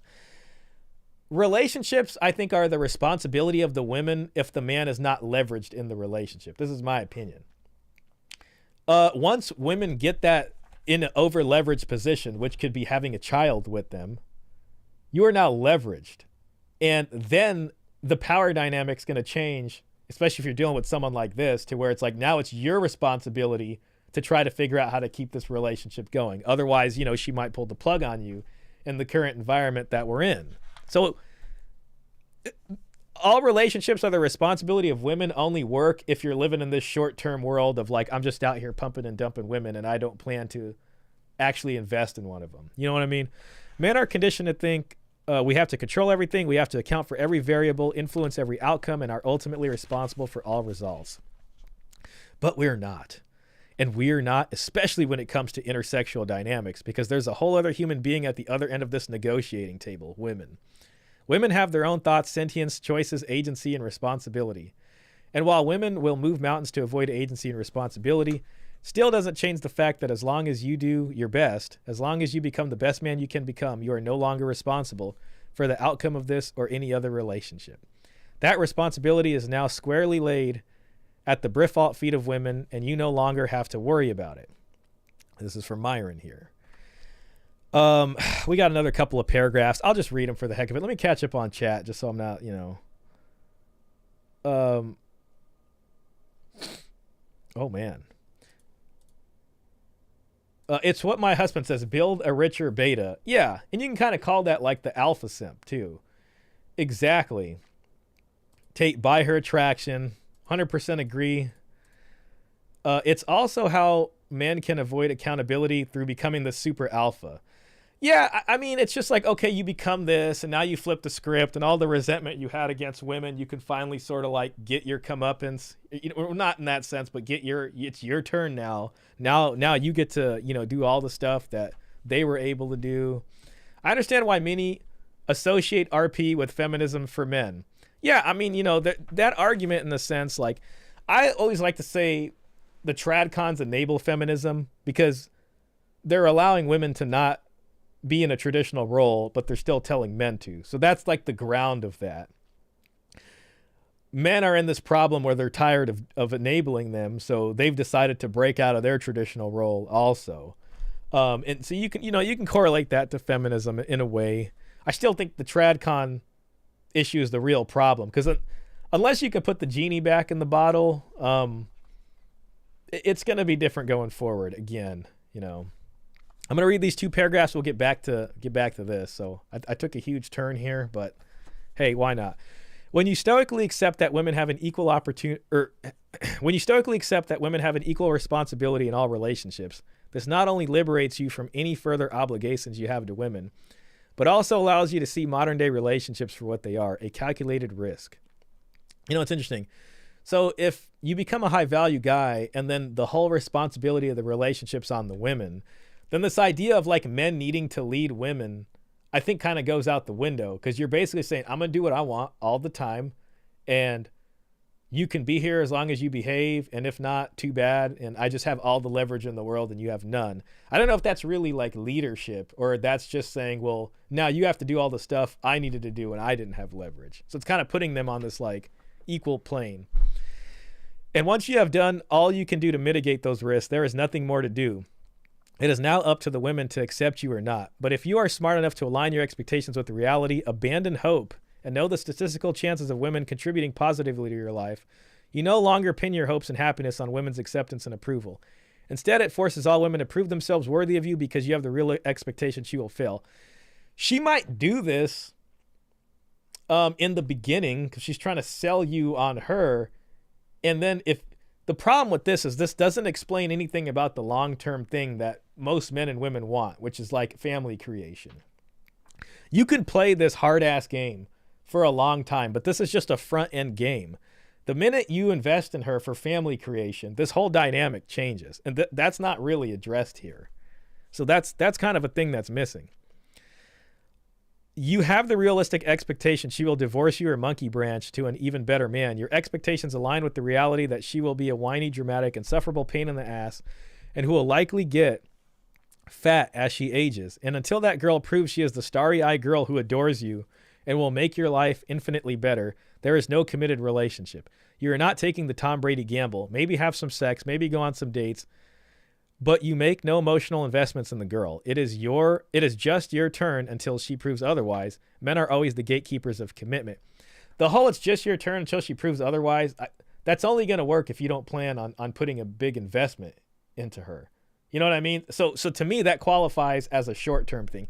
Even if you have a low investment relationship with someone for 20 years, I would still call that short-term because it's not like this long-term thing you guys are working on. You just see each other every now and then. It's not that big of a deal.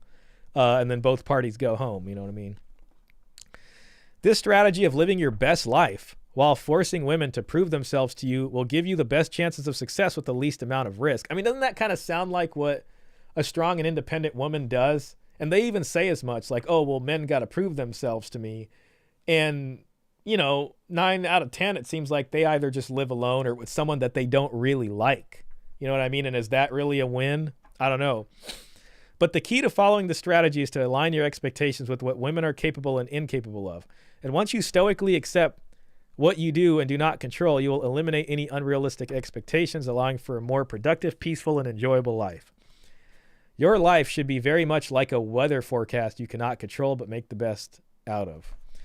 Excellence with a chance of tail, and that's about the best one can hope for in life. So, I mean, and that's it. We got references now. So, yeah, all right, women deserve less, but if women deserve less, then men are, I think, also going to be getting less. Unless the thing you value the most is just hitting it. You know what I mean? But anything beyond that, in terms of family creation and the stuff I guess we're supposed to value, is you're not going to get that. So you're getting less out of it also at this point. I should take a sip of my coffee. Klaus says that's stupid. As soon as the family court comes into play, the responsibility is forcibly switched to the man. This only works for situationships. Exactly. So this is not the long play strategy. The long play has not been figured out. There was nothing in there about the collective issues of men, and the long-term solution strategy thing is not going to get figured out because it can only happen collectively for all men at once. Not this high value thing, low value, whatever you want to call it. That addressed nothing except like having a steady stream of women that, want to lay with you, but you basically just shit testing them constantly and never wanting to like do anything further than that. And doing anything further than that is going to require a huge leverage, which is going to change the dynamic, like you're saying. Kind of sounds like an ultimatum without commitment. That's pretty much what it is. And it's like, it's just a mirroring of what men have experienced from women. And so it sounds appealing because it's like, it's kind of like you getting yours, right? But again, it's still kind of this down spiral at this point. You know what I mean? So it's like, yerba mate tonight? I do have one over here. I got coffee though, so I shouldn't, I don't think I need the coffee anymore because my jet lag is gone. Thank God. So basically the best man you can be so that she doesn't want to leave you. Yeah, that's essentially it. Provide her with the fancy lifestyle she will not want to leave. The problem is that in the beginning that works, but listen, Gisele Bündchen or whatever, the Tom Brady's wife, I'm sure probably saw him that way maybe. I'm sure in the beginning Tom Brady was like, oh yeah, I'm the man. she's looking at me starry-eyed.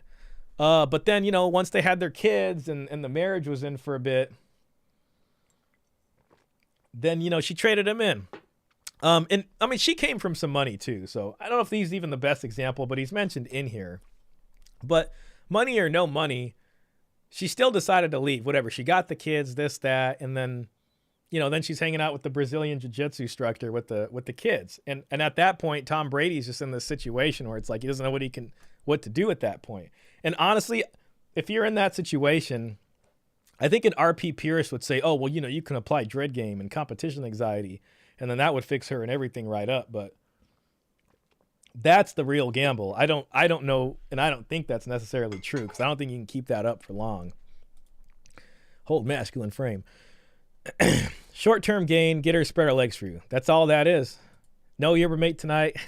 I was just having some coffee. I kind of want to get some yerba mates, but man, Mr. Pitt, I got to admit, I've been having too good of a time out here with food lately. It's like men are trying to get revenge for how badly women treated him. That's exactly what it is. And listen, I can understand, you know, resentment and built up resentment. And if you're a guy like that and you're in that situation, when you finally do figure out how to get girlfriends and stuff like that, then all right, you know, I get it. You know what I mean? Then they want to play the field and all this stuff, and then they want to wait till the exact last moment where they can go for a Hail Mary to try to marry someone. Psychax, Orion Taraban talks about the wall for men, and he says it typically happens when they brush up against their own mortality. So maybe they get injured or they have like a near-death experience. That's when men then shift and start to think about like, okay, you know, getting married and stuff like that.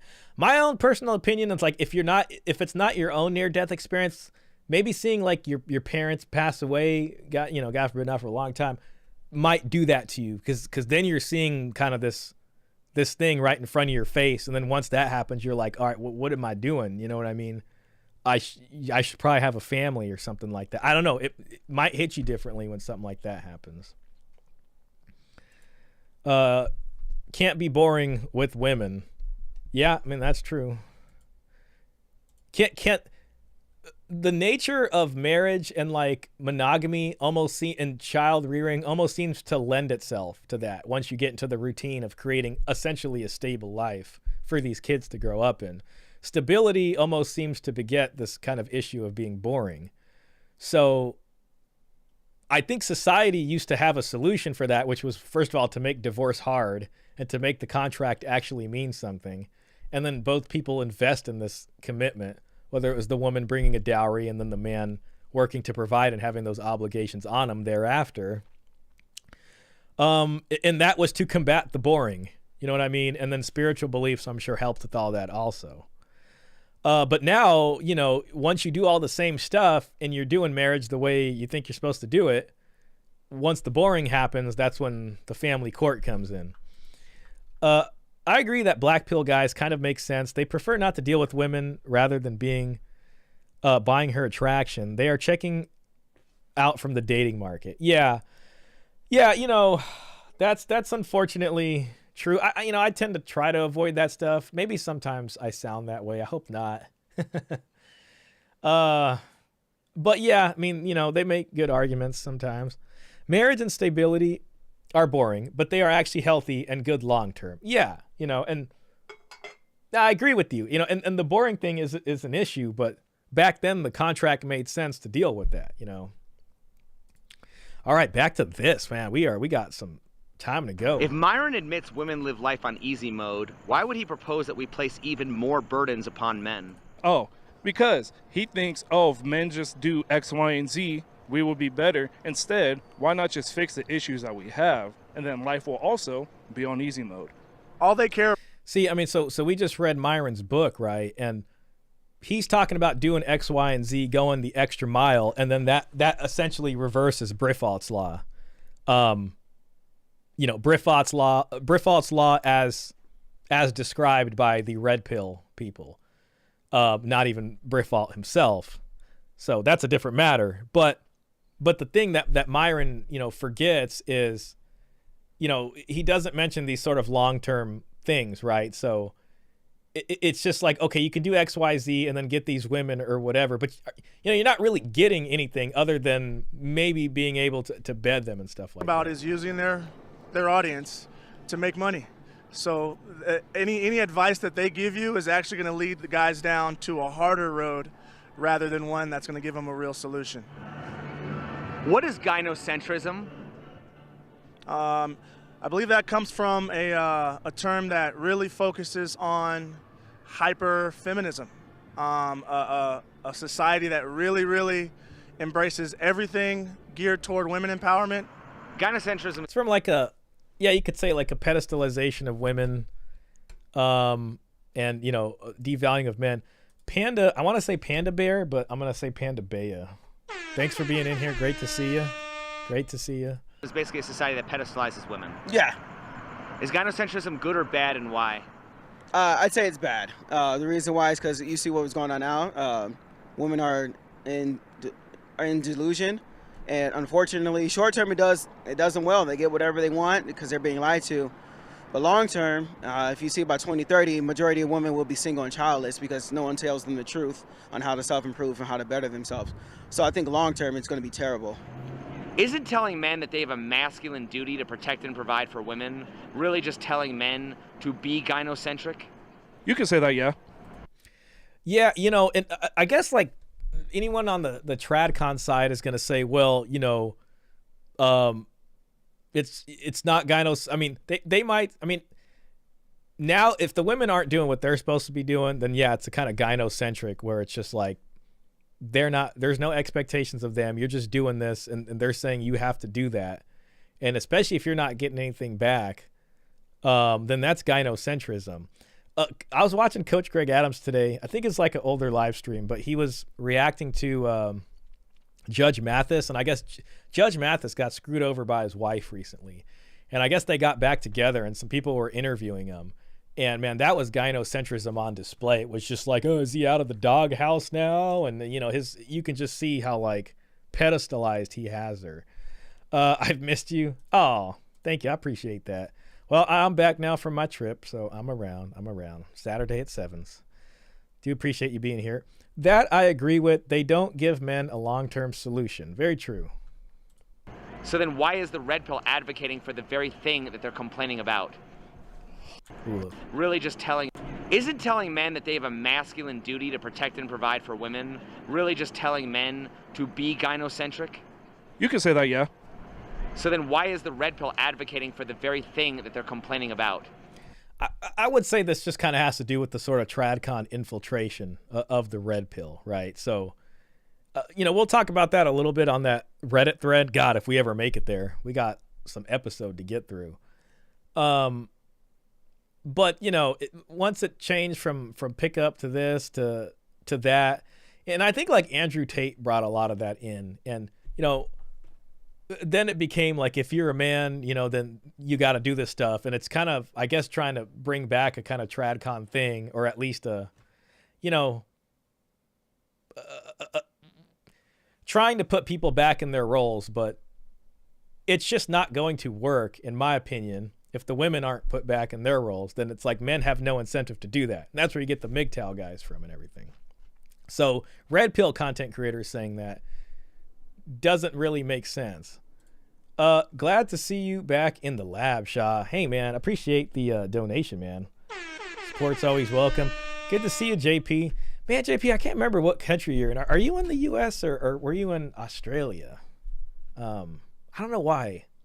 Man, I haven't seen iTrevor in a while. I think he was our resident Australian. Like I said, I think I said in the beginning, it just doesn't, they don't think about stuff like that. All they care about is male superiority. It is our duty to protect and provide for our women. Let's say your wife or your girlfriend, but not necessarily treat every woman like their princess, because it's not going to happen in return to us. We're just going to be used at that point. What are your thoughts on the following statement? Traditionalism and feminism are two sides of the same gynocentric coin. I would say feminism is more on traditionalism on steroids. If we can think of a spectrum, there's like a healthy balance.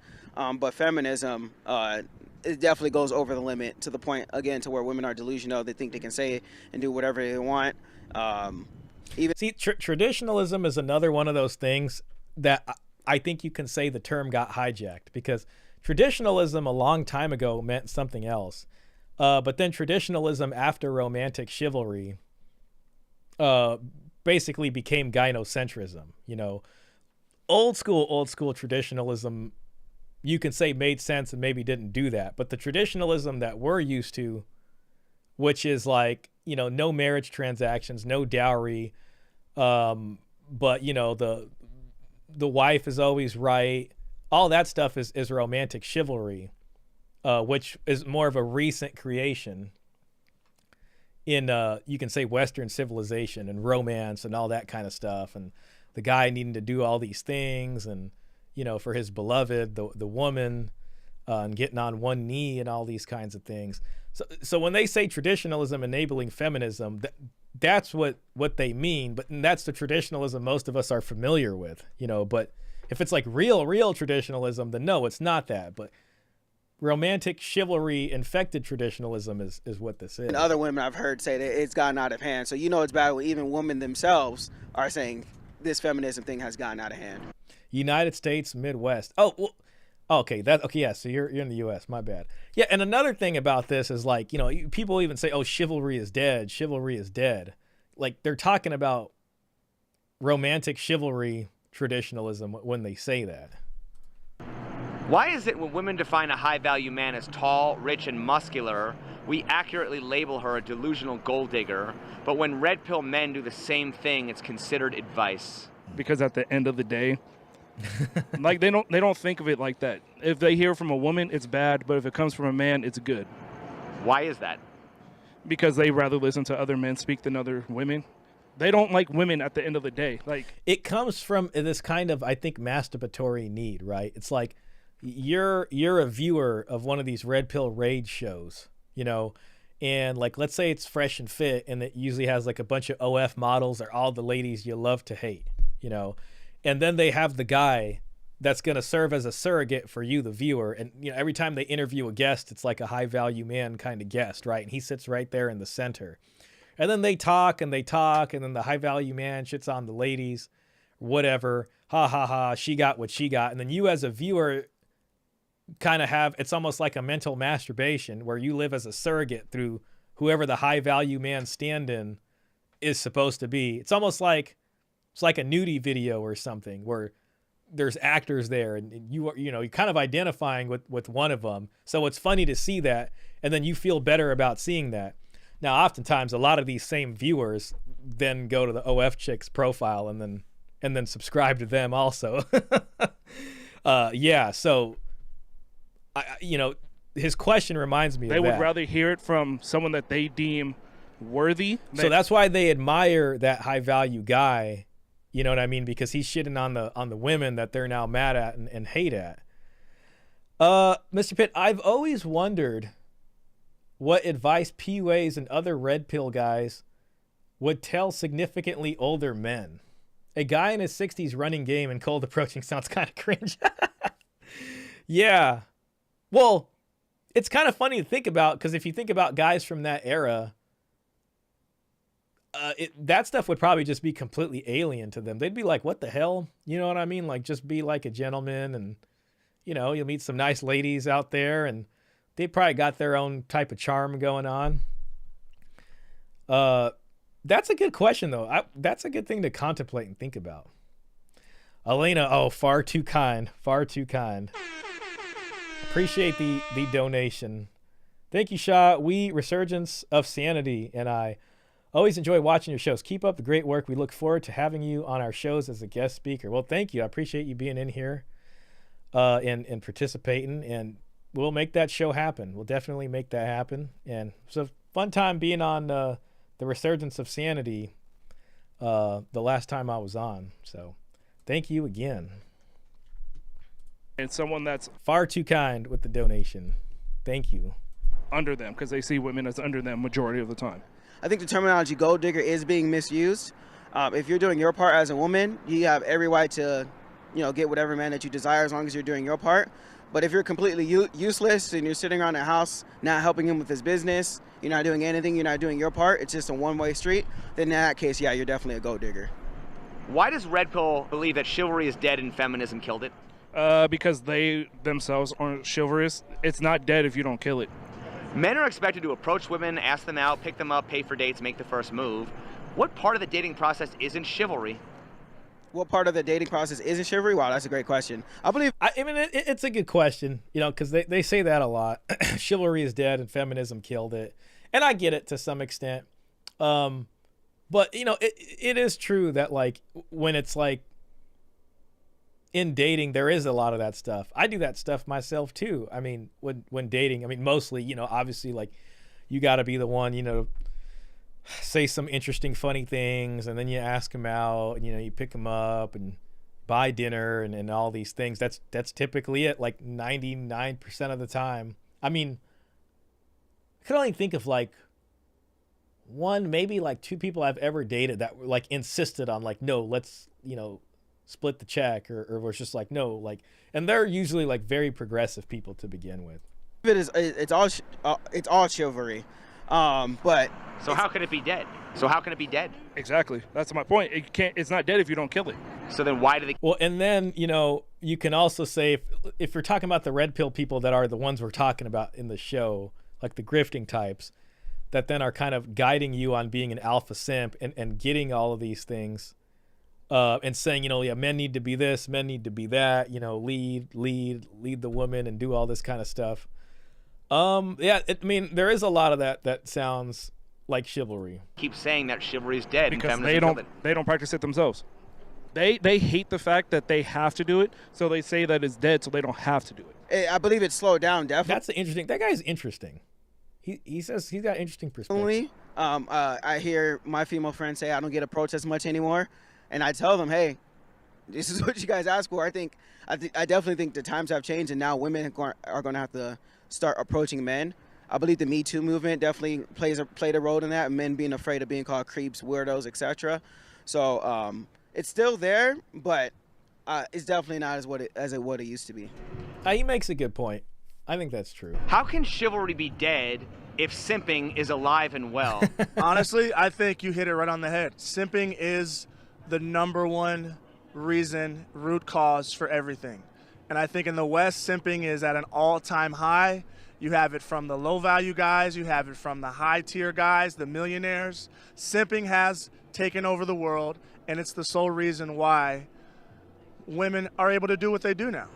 I want to ask you guys a question. When does being a gentleman, or let's say a chivalrous gentleman, cross the realm into simping? If I had to answer it myself, I would say it's doing it, you know, a guy is a gentleman, you know, and a woman is a lady, and then those two things mesh well and as an archetype together. You know what I mean? Like, I will, you know, put my jacket down or something so that she doesn't have to walk in the mud or walk on the side of the road that's more, you know, close to the road, and her on the safer side or something. And that's, you know, you can say that's being a gentleman. And then maybe when I'm home and, you know, I finish my cup of coffee or something, she picks that up, and it's just like, would you like anything else? You know, because now we're inside, right? We're not outside now. And then it switches around, and then, you know, she's taking care of me and making sure I'm comfortable. Would that be simping? I would like to think no, if it's like a two-way street. But then if you're doing all this stuff for women that aren't doing anything for you, then it becomes simping. How can men complain about hoflation at the same time we're telling men they can't be average? Is that not feeding the very problem? Man, it is, but hey, if you want that bad bitch, that bad girl, that bad female, you're going to have to pay the price, or you're going to have to talk real nice. It's that simple. When it comes to the red pill, what is the difference between the cock carousel and candy store analogies? Isn't it both genders exercising their options? Yeah, absolutely. Yeah, I don't see it. There's no difference in there. The cock carousel is women, you know. That's the thing. They used to mention that a lot on the subreddit, where it's just like, you know, okay, women in their early mid-20s enjoy that. Guy after guy after guy having fun. And then towards the end, when they hit the wall, then they want to lock down a beta provider. The candy store analogy is the guy becomes really high value, and then it's like he's in the candy store now because he can just. It's hard to get into the candy store, but once you do, then you can just kind of enjoy that. Klaus says, as soon as relationships have gone transactional, that's the point as I see it. That's when simping begins. That's a good way to put it. Elena says, women expect men to be traditional gentlemen when they behave like rigid feminists. Yeah, so if they continue to do that while dealing with rigid feminists or doing that for them, is that simping? I would say yeah. In a way, it's just like, I mean, after a certain point, it would be weird, Is a woman wanting the bigger, better deal the equivalent of men wanting the younger, hotter chick? I'd say so. One is hypergamy based, and I think one is just biologically based, which means they would both be biologically based. I think it's an interesting comparison, and I think it's legitimate. Now, anybody who's gonna be like super technical about that, they'll probably say, no, it's not the same thing because hypergamy is more about like social status and marriage and these kinds of things. So therefore a guy going after hot chicks on the side isn't the same. But I mean, I can see the similarities there. You know what I mean? It's people exercising their best options. And if a better option comes around, then they want to take advantage of that. Hypergamy is the act of a woman wanting something better, and a guy's, a natural yearning to want something better.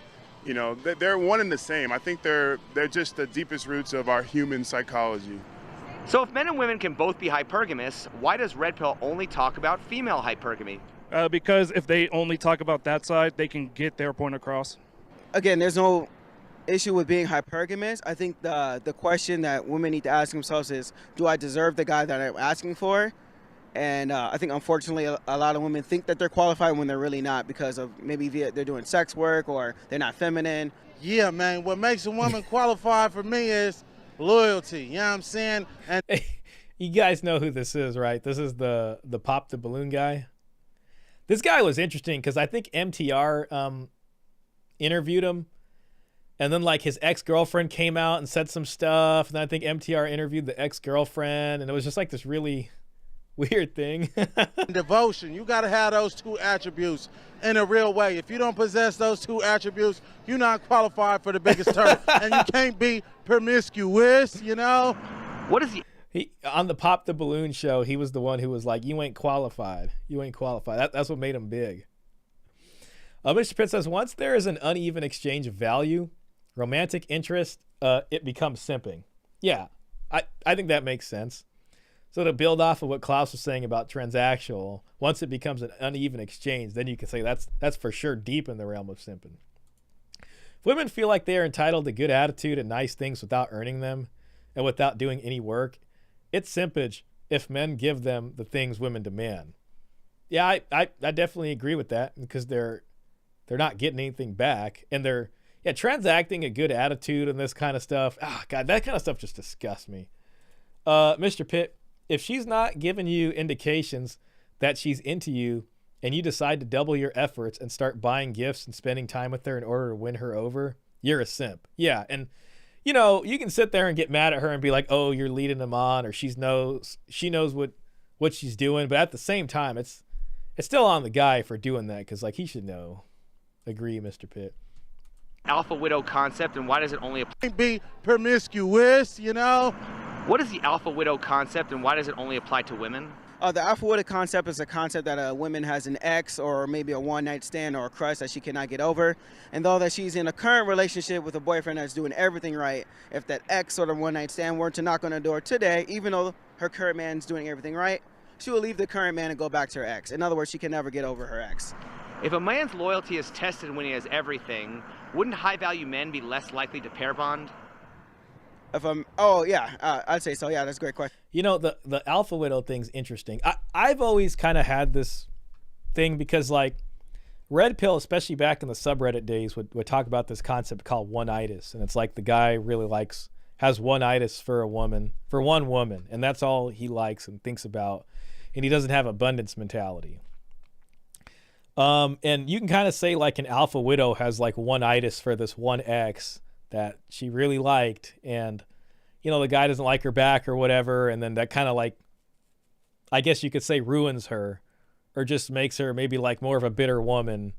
And typically she ends up with the guy that she really doesn't like. Like in that movie, Elena, that you shared with me, you know, she meets that Chad guy on the boat and they kind of have a good night together, and then he just kind of dips out on her, and then she's like, all right, I'm going to get married to this guy now who's just infatuated with her, but she doesn't like back. You can almost say that's like an alpha widowing.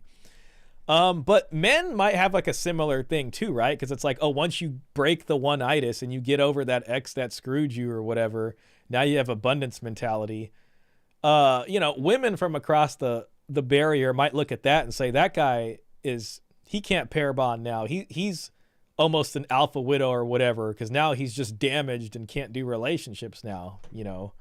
So getting, you know, screwed over by that, I think they might say, well, you don't have one-itis anymore, so technically you're not alpha widowed or something. But at the same time, then, you know, if you're going to look at it through the lens of the pair bond and you break through one-itis, then isn't that you ruining your own pair bond? I think there's an argument to be made there.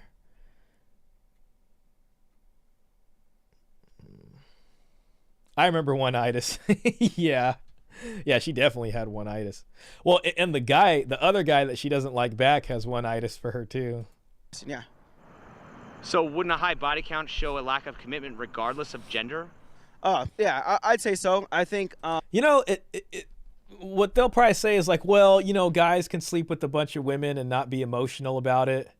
I don't even know if that's true, honestly, because I feel like when two people are attracted, one person is always more attracted, or one person is, Orion Taraban talks about this. One person is the lover and one person is the beloved, you know?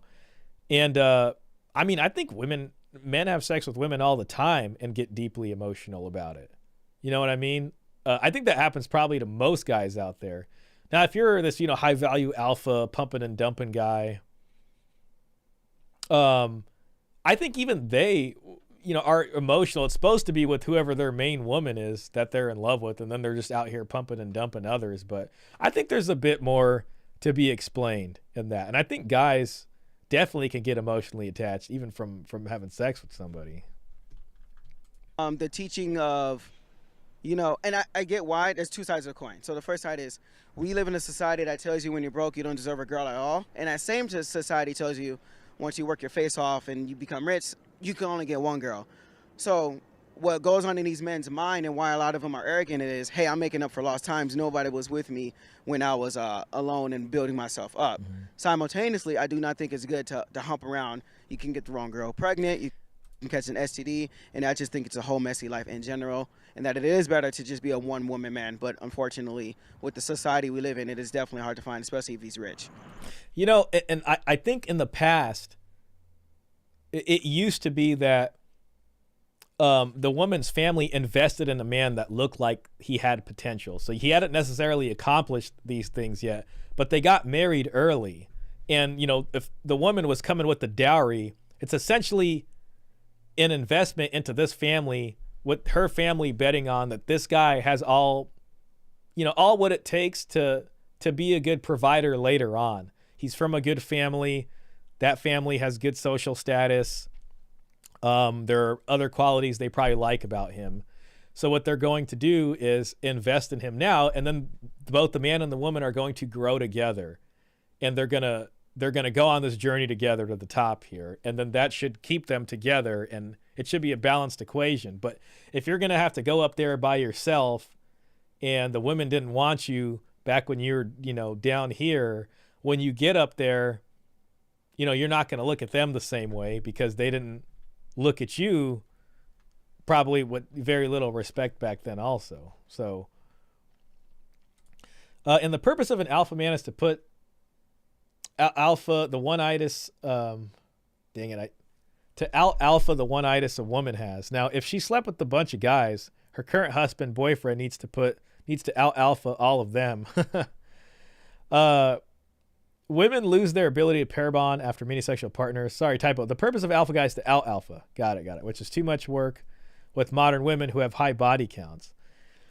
Yeah, I'm trying to think if there's an equivalent for men on the other side. And maybe there isn't. Maybe I'm just thinking about it wrong. If one-itis or a soulmate is bad, why is Redpill so concerned with pair bonding? It's a hot word right now with the pair bonding thing. It's a very hot term. I don't even know where it came from.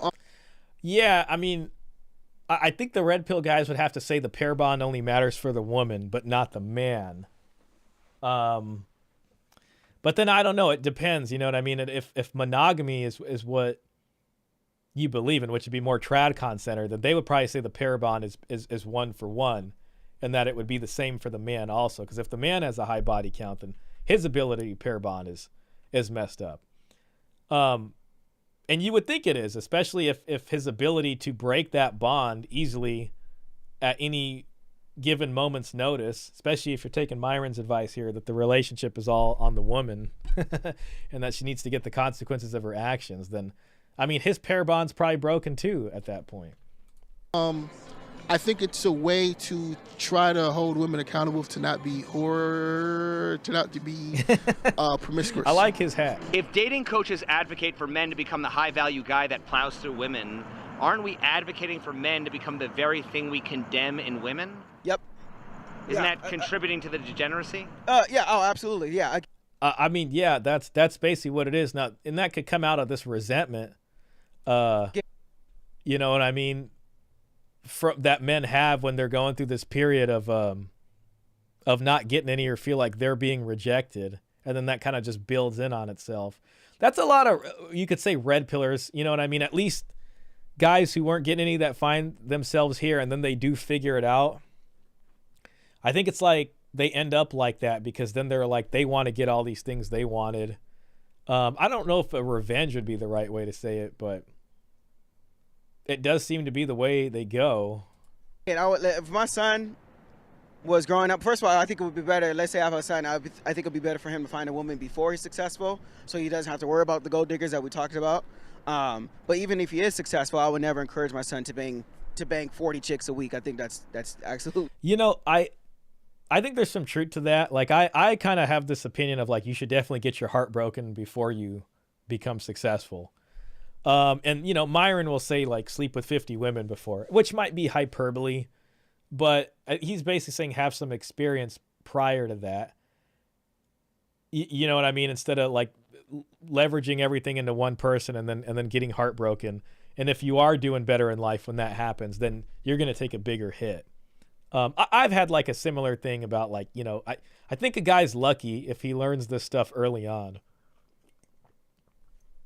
Now, in a perfect world, especially in Western society, none of that would happen. People would just get married and stay married. But unfortunately, that's not happening anymore. Really gross. If the average man is more likely to pair bond, why aren't women seeking those men?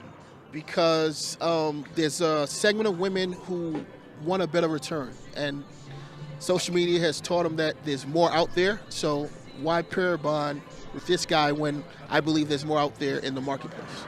Why does Rollo refer to the red pill as a praxeology as opposed to an ideology? It's definitely more of an ideology. Because it's something that you're supposed to put effort into. Like practice makes perfect. An ideology more so is a mindset. Yeah, I mean, you know, we talked about it earlier. He's going to say it's the Chilton Manual, and it's just intersexual dynamics, but other creators have put their own thoughts and ideas on top of this praxeology. The thing we were talking about earlier is presenting someone with this data at a certain time in a specific context. Can that count as giving advice and all these kinds of things? I think there's a little bit of a case to be made, almost like a Chekhov's gun, or given the sword, you know, that's owned by someone to a madman or something, just in the sense of like, well, someone's in this situation. This is the context. And then you provide them this information. It kind of almost leads them down a certain path. How is red pill a praxeology that doesn't give advice when red pillars tell men that they have a masculine duty to protect and provide? It's not. Definitely See, and then that would be like the more recent red pillars, right? Like, you know, a lot of these bigger guys that have gotten more popular. So a lot of this also depends when you kind of got in the red pill and how you see the red pill as. If this is like the red pill from early on, the enjoy the decline guys, you know, that's one thing. But the more recent stuff, I don't even, you know, it seems like, it just seemed like maybe that got them more views. It just seemed to work. And just appealing to Tradcon types maybe was better for the show. But the more recent guys will say that it's your duty to protect and provide. Contradiction, my brother. Isn't Myron telling men to sleep with 50 women giving advice? Isn't Rolo telling men to have a vasectomy giving advice? That's definitely advice. The vasectomy was definitely advice. Now, you know, he'd probably say, oh, that's not true. It was taken out of context. But, you know, people saw that and that part that went viral, and it was just like, why would you do that? That was the discussion that he had with Sneako and Destiny prior to then Sneako saying the red pill is dying.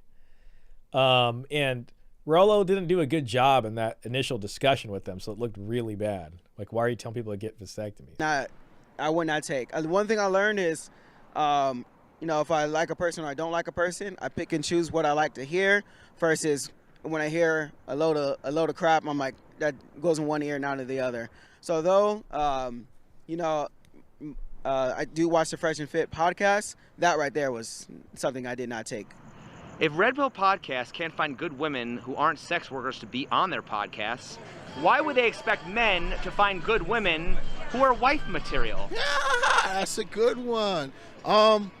They can find, well, because if you're a good woman, you wouldn't go to their podcast. So I do believe you can find good women. You just got to get offline, you know? You know, So he's saying there's like a bit of a selection bias.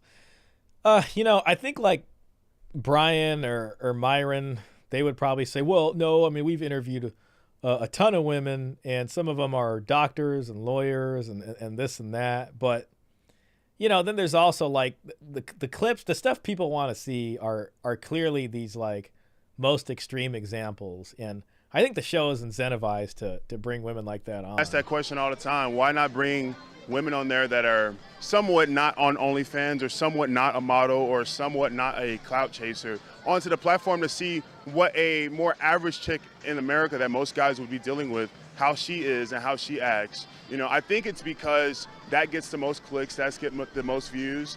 That is what is monetizable, at least until they couldn't monetize it anymore, right? And that is what sells, you know? And these guys initially had, you know, a vision to want to help guys out, but now it's just a grift on guys that look at these OnlyFans women and beat off to them every night, you know? So then aren't they promoting the very problem that they're complaining about? Absolutely. What's the difference between OnlyFans creators exploiting lonely men for money and Red Pill dating coaches exploiting lonely men for money? There isn't a difference. Crazy, right? Because if you see a bunch of sex workers, you're going to feel like, oh, all girls are sex workers. I'm hopeless.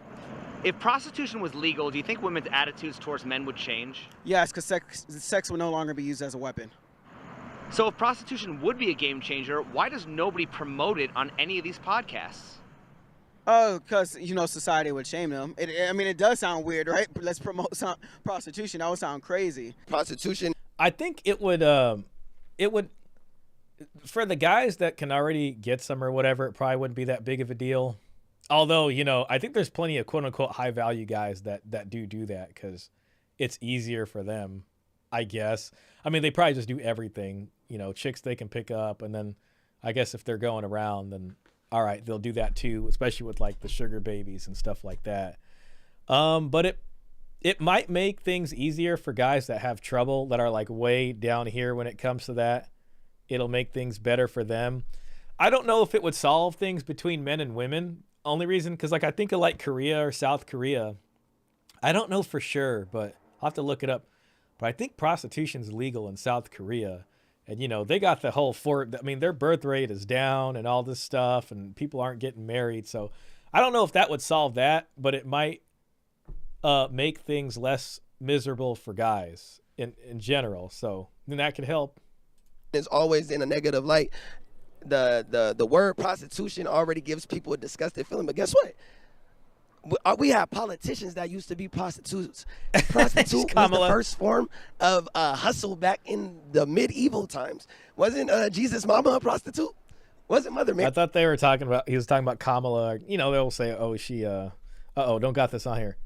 That she kind of made her way to the top. Maybe. I don't know. So it's like, this has been taught through the Bibles that these people try to push on us, but yet when there's people advocating and there's girls out here advocating, men out here advocating for legal prostitution, it's a problem. But guess what? These same men is spending money on prostitutes. I think a better solution would be if men had. I feel like that's probably really true. I mean, if you just take like Walter from Fresh and Fit, he was definitely doing that. And then there's that one guy, who's that Dayton coach, Wes Watson? That was the new one most recently. And I came out that his girlfriend is actually an escort or had an escort ad. So, yeah, I mean, I don't know. Whatever part of the ladder a guy happens to be on, it seems like you don't have to look very far to find someone partaking in that. Sexual self-control, I think that's the ultimate solution, but I don't think that's realistic, unfortunately. Well, how could it be realistic when sex is a need for men? Well, it's all about practice, my guy. I mean, there's NoFap. I've been part of the NoFap community. All you can do is try your best. Obviously. Shout out to the NoFap community. Listen, I can't sit here and tell you, and sell you on the science and that, but I respect the NoFap community. It is November. It's a part of men. It is what it is. We spread our seed. So it's definitely a tricky subject, but I say at least give it a shot instead of just being like, hey, this is who I am. I'm a horn dog. Because then it goes back to the 50 women that Myron talked about. I hear... Mr. Pitt says, I've always thought the manosphere's resistance to legalized adult services was somewhat strange. It would put an end to sexless relationships and take all the leverage away from women overnight. It is strange. And I think a lot of it has to do with this kind of alpha male bravado and machismo. And there is a certain level of egotism. You know what I mean? Because it's like, oh, well, you should be able to use game or whatever. But there should be this like stoic level kind of logical coolness about like, yeah, it should be legalized. You know what I mean? Then why not advocate for it? But a lot of guys, they don't want to be seen, I guess, as that guy, or it's because they still maybe buy into a certain idea of masculinity that they believe in, and they'll think it makes you look like less masculine, basically. Even though strangely in the past, what we'd probably consider more masculine men, that was something that was part of society. Anywhere you look, probably in most and every single society, it's never really gone away. They can't really make it go away. I mean, if it came up to a vote, I'm more libertarian on that kind of stuff. Like whatever. Like I think nudie videos are bad, and I don't think you should look at them. And that's why I like NoFap so much. But, would I vote to make it illegal? That kind of conflicts with how I view freedom in the country. You know what I mean? So I don't think I'd do that. Now, I think it should be regulated a lot more. Kids should not be able to see that stuff on a cell phone in their pocket. I mean, we definitely need some kind of help for the people out there. But yeah, I mean, I'd say it should be legal in that sense. Redpill saying that a man's need to protect and provide comes natural. It's biological. Which is more biological? Men's need for sex or men's need to protect and provide? Man's need for sex. Protecting and as far as providing, I think you have to be born and raised into providing. He's saying it's nurture and protecting. I don't think it comes natural. I feel like when we need responsibility, I feel like we were created to take care of women and children, and if we're by ourselves, it's just like a ticking time bomb until we feel like our life is vaporous. Why don't men need to be taught how to want sex, but men need to be taught how to be a man? Part of being a man is definitely sex, so that's definitely a contradiction. Furthermore, why are men being shamed for wanting sex, something that's clearly biological? It's because like I said, unfortunately, it's an anti-man society. It's a weird thing. I mean, we live in a pretty sexualized culture, where it's like on a lot of the media, and people they see that stuff a lot, like on TV or in ads and things like that. But then at the same time, the U.S. is a little Puritan about it when it comes to these things. Like men are still going to be shamed for wanting it, but then women are celebrated for putting it on display, which is like kind of this strange thing. That kind of comes from the gynocentrism because it's about celebrating women's power. You know what I mean? And they can derive power from It's an anti-man society. It's anti-commitment it's anti-commitment, and there's another sex that needs men to commit in order to survive the later years. Why are men shamed to not want sex at the same time they're shamed into being a real man? That is a great question. That is a great question, because being a real man, you're going to want sex. You're probably going to want sex a lot. See, this concept of like the real man probably goes into a little bit about your, what you're mentioning here, Mr. Pitt, about like why the manosphere has a resistance to it, because the manosphere has this infatuation with being a real man. I mean, the literal president-elect of the United States, soon to be two-time president. I think the evidence is out there and on record. He paid for it. He did the pay to play, probably more than once. You know what I'm saying? It was was that Stormy Daniels or whatever. So it's just like, and people and manosphere creators are celebrating Trump's win as like a resurgence of masculinity, of true real man masculinity. Trump is a real man, but let me tell you, Trump likes to have some fun sometimes. You know what I mean? Elena says, sex is on display for women, not men. It's a power weapon women use. Yeah, and it's like sanctioned by society. Now, some elements of society don't agree with that, but I would say our culture as a whole, the dominant part of it anyways, it totally allows that. But again, yeah, if men then, want it or start living by that, you're going to get shamed. It's weird. It is kind of very Of course, weird. There's a limit. Like I said, don't be a horn dog, but it's completely normal. And unfortunately, we're shamed for something that we can't control. Well, then once again, why are we coping with the injustice rather than fighting the actual injustice in the first place? Because fighting means get off the couch. A lot of men don't do that. Well, if men are strong and masculine, then wouldn't we be capable of doing what we say we're good at? Yeah, biologically, men are strong and masculine, but I believe Yeah, they always say that, like, yeah, men are good at working together and getting things done and, just so logical and all this stuff. But then when it comes to this, it's just like, well, the world's burning down and it's too late.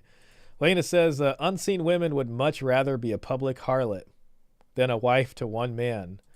Yeah, that kind of goes into like the Madonna whore complex that men have. And then, women have this kind of like prison guy, beta provider complex. And it's just like with technology and with the freedoms and opportunity we have, I think it's really exploited this, It's exploited the prison guy stuff for women because they can be strong and independent, and it just enables them to go after the worst guy that they can find because that's what they are attracted to on this like unconscious level. And then for men, it's like men have access to watching these nudie videos and stuff all the time. And it just controls everybody. It's just like this weird thing. I think technology has made that Madonna whore complex like the worst it's probably ever been, or the most polarized. Mr. Pitt says a significant portion of very wealthy men pay for play as well. Yeah, and that's definitely true. I mean, I've seen as much, but it always seems to come out, right? Like Epstein is another level of stuff, but aside from the worst of it, I'm sure a lot of those guys are flying out to that island to do that kind of stuff. I mean, he seemed to be facilitating that style of stuff, past a certain level, sexual encounters need to be discreet and timely. I think at a certain point, like, you get different things from a sexual encounter. And I think at different points in a man's life, maybe they want different things just depending on how their life's going and what they have or what they've had enough of. And like, there's this thing like, but beyond the sexual pleasure, there is this sort of ego pleasure you get. There's just this thing that you get when you're pursuing a woman and like the woman actually likes you, or like you managed to make this happen. Like independent, there's no money here, you know what I mean? But it's like, you like this woman, you pursued her, you got her, you were successful, and it just feels good on a like mental, emotional level. But then there's guys, and I'd like to think older guys are probably they're just past that. That's not that big of a deal to them, and they're just like, I don't care. Like, I just want this, and I'm just willing to pay for it. But if you haven't experienced that other thing, you know what I mean, that makes you just feel good when you manage to like accomplish this thing, in a way that's pursuing them, that's not just paying for them. You know what I mean? I think young guys maybe that haven't experienced that don't understand that. But when you do experience that, it's a thing in itself that you can crave or that you can desire. But older guys who probably have had that many times, or like they've gotten that sort of like, you can even say it's like a validation from the woman that they're pursuing. And then maybe they just don't care anymore when they get older, and they're like, whatever, yeah, I'll just pay for it. It's easier, you know. Not anymore, you know, growing up in or they're doing both at the same time, you know, like there's one woman they're pursuing, but then they're also just doing that too, you know. Say we're good at? Yeah, biologically men are stronger masculine, but I believe not anymore. You know, growing up in a single mother household, they don't know what masculinity is because there was no father in the house. And I think a lot of men, even in school, majority of teachers are female. So that's where the masculinity has been lost. And that's funny, especially when they're like, where did all the good men go? But then like most of these men are being raised by single moms. Uncle Earl from CJ stream comes to mind. Yeah, he's the I got money guy. Man, that guy is hilarious. Yeah, like a guy like that just seems like he's been around the block enough times to like just not care about that. And that feeling you're going to get from it is probably just not worth it to him to go through the huge rigmarole. But I think if you're a younger guy, that's still like a good feeling, you know what I mean? And it's like, if you're, you know, that's something that like I appreciate, you know what I mean? But yeah, Uncle Earl, I'm sure. And I think CGA himself too, right? Like he would prefer the junior college just because like, I mean, he's had girlfriends in the past. He was married in the past. He just doesn't care about that anymore. He's like, whatever that was, it's just not that big of a deal to him now. Our kryptonite is feeling sorry for ourselves, and unfortunately a lot of men rather feel sorry for themselves than to go through the pain and sacrifice of being responsible and fighting for something. I do think it's worth it, like for a younger guy. Like it's like a younger guy going straight to the JUCO to me would be like, I don't know if that's the best. Like I guess they can do that and that's fine, you know, but then I think like maybe when they get like their first real girlfriend or like someone who actually likes them back and wants to be with them, the genuine attraction that they say, that's like just a different feeling, you know what I mean? And then like they will be able to truly recognize like, oh yeah, this is a different thing. Like this is in a different category and it makes me feel differently. So I think it's important and there's value in pursuing it in that way, you know. Do you think the manosphere might possibly be selling us the blue pill disguised as the red pill? Oh man, that's a great question. To a certain extent, I mean, from the elements of the red pill manosphere that have been hijacked by Tradcon style stuff. I mean, the Tradcon stuff is like the original blue pill. You know what I mean? The gynocentric matrix, whether it's the Tradcon side or it's sort of the liberal, you know, feminist side, like the guys on that side who might not be religious but they virtue signal in their own way, and they're basically, you know, pedestalizing women in their own way versus the Tradcon side. But now that, you know, red pill has, I would say, been hijacked, or at least some of those more recent creators that play into that stuff are kind of reselling the blue pill in an alpha simp sort of way. But they would say no, that's definitely not true. We know red pill like the back of our hand. You know, we've studied all the stuff.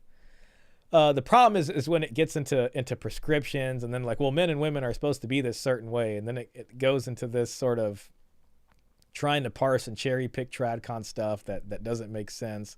It is kind of like trying to jam blue pill stuff back in there. I can kind of see where you're coming from. Oh, 100%. That's why if you look at Myron and their content, they have OnlyFans numbers up there. They have their tags there where you could tag the girl on OnlyFans. If you really believed in your content, you wouldn't have the women's information there, you know? So you're working. You know, and this is why I like Coach Greg Adams stuff, because I think he's one of the few creators in there that really is honest about what he's, you know, saying and isn't really reselling that. And it's just, he's very, very forward thinking. And I like his kind of after pill stuff. He definitely would not be selling the blue pill at all. If anything, there's some real truth bombs coming out of his show. With the same people you are anti. Because they say, a blue pill, they'll call a guy blue pill for quote unquote simping, right? So, but at the same time, Redpill also says take care of a woman. So wouldn't that be considered simping? So I can definitely see the parallel there. Are you familiar with the Whatever podcast? Whatever podcast. Brian. Rings a bell. The white person's fresh. Man, I haven't watched that show in so long. I did used to watch it, but then I don't know what it is. Then it's just like 7 hours long, and I just kind of got sick of it after a while. Fit. Oh, him. Yeah. The white. Rings a bell. The white person's fresh and fit. The white person's fresh and fit. Yeah, isn't it that one white dude? He's always wearing flannels who just has a bunch of sex workers on there just to get them to say ridiculous stuff to clip on the internet. Why does Brian, who's anti-marriage, this guy's all funny. I don't know. I think he's interesting. Continue bring internet? Why does Brian, who's anti-marriage, continue bringing on Tradcons to promote marriage, while never challenging about changing laws like Pearl did with Michael Knowles? I think. Man, I remember that debate. You know what? And it's true. And I made a video about this too, because I found this conspiracy. I found a Reddit thread on the conspiracy forum that was basically about this, but it's just like Brian brings nothing on but Tradcons on the show. And that's kind of like one of the reasons where it's just like, man, why am I just going to keep watching this? You know what I mean? Because it's just like the sex worker or the super liberal or whatever. And then it's just like Tradcon after Tradcon. I mean, it was Tradcons for a while. And then now it's just like Andrew Wilson on the show every single time. And it's just, that's just the show now. He just wants a debate on his show. I think he just wants people to argue back and forth because it gets clicks and super chats and ad revenue. Because it gets views. I don't think he genuinely believes most of the stuff he talks about. He just knows it's going to make him money.